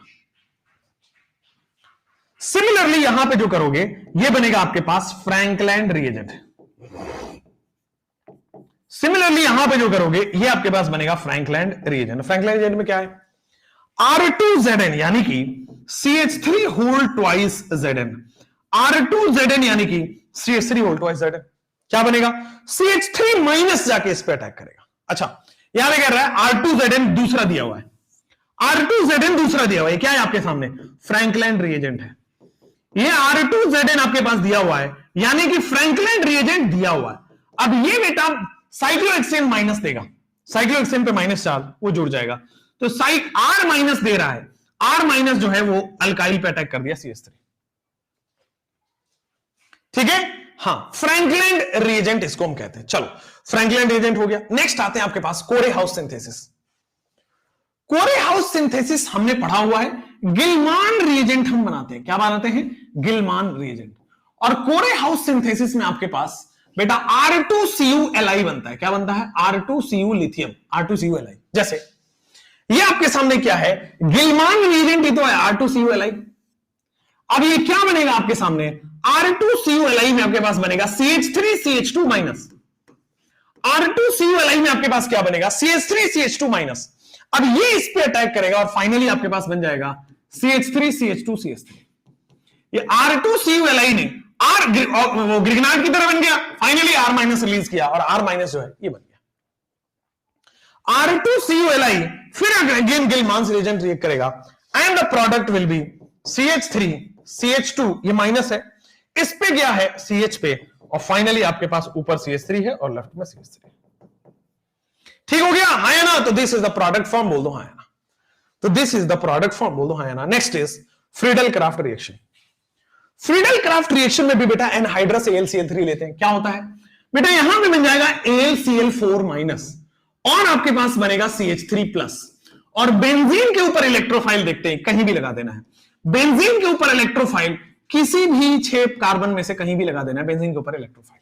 जैसे यहां पे आओ, यहां पे जाओ, AlCl4 बना और क्या बना आपके पास, CH3 प्लस बना है। ये हो गया NO2। अब NO2 क्या है आपके पास, NO2 क्या है, यहां पे बन गया। अब मेटा पोजीशन पे लगेगा, NO2 क्या है, मेटा पोजीशन पे लगेगा, और मेटा पोजीशन पे बेटा आपके पास CH3 लग गया। ये मेटा डायरेक्टिंग ग्रुप है ना, -N ग्रुप है, मेटा डायरेक्टिंग ग्रुप है, तो मेटा पे लग गया CH3। ठीक हो गया। CH और इलेक्ट्रॉन डोनेटिंग ग्रुप होगा तो ऑर्थो पैरा लगता, जैसे यहां पे कह रहा है। जैसे यहां पे देखो ये +N ग्रुप है, यहां पे आपके पास ऑर्थो एंड पैरा पे लग जाएगा। एक बार मैंने लगाया OMe और यहां पे लगा दिया CH3, एक बार मैंने लगाया OMe और ऊपर लगा दिया पैरा। मेरे हिसाब से कोई प्रॉब्लम नहीं होना चाहिए, देख लो जल्दी से। तो this is the answer, ortho para. बोलो ठीक है, क्लियर है। तो नेक्स्ट दैट्स ऑल। फिर हम जाते हैं हेलो अरीन्स पे। हेलो अरीन्स बेटा आज संभव बिल्कुल भी नहीं है, क्योंकि इसमें अच्छा खासा है भाई साहब।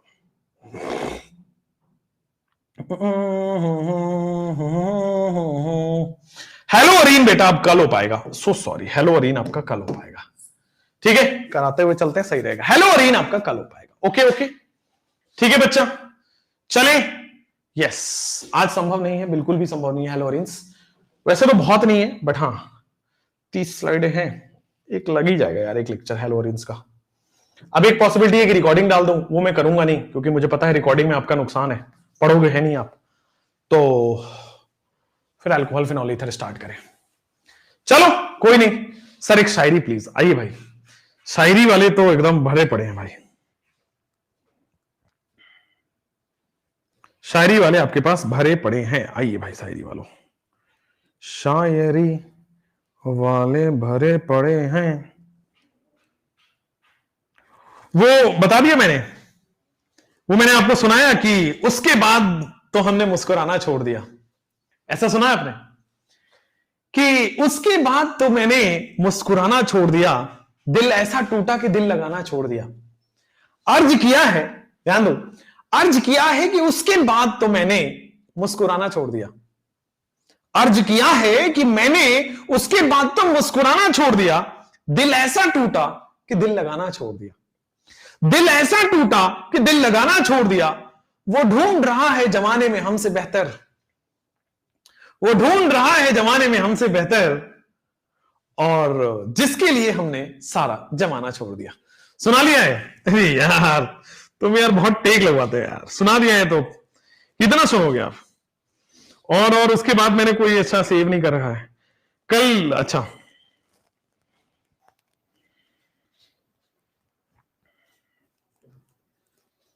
हाँ, तो बड़ी अच्छी लाइन है, बड़ी अच्छी एक सिंगल लाइन है कि एक दो लोग होते हैं और कैसे तारीफ की जाती है, तारीफ करना सीखो।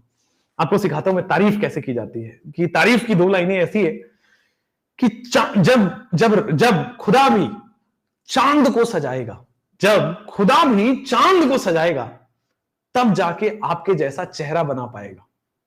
भाई साहब क्या तारीफ है भाई, जब खुदा भी चांद को सजाएगा तब जाके आपके जैसा चेहरा बना पाएगा। क्या अमेजिंग लाइन है ना। Thank you so much, all the best, bye bye, take care. छोटी सी दिल है, एक ही दिल है कितनी बार। Thank you so much, thank you so much बेटा, गजब हो गया ना। Yes, bye bye, take care. जैसे ही ये सेशन खत्म होता है बेटा, आपके पास एक रेटिंग बॉक्स आती है, आप उसमें रेट करें, और हमारी संकल्प भारत की टीम उससे मोटिवेट होती है और काम करती है और आपके लिए आगे आती है। जय हिंद, जय Bharat, thank you so much.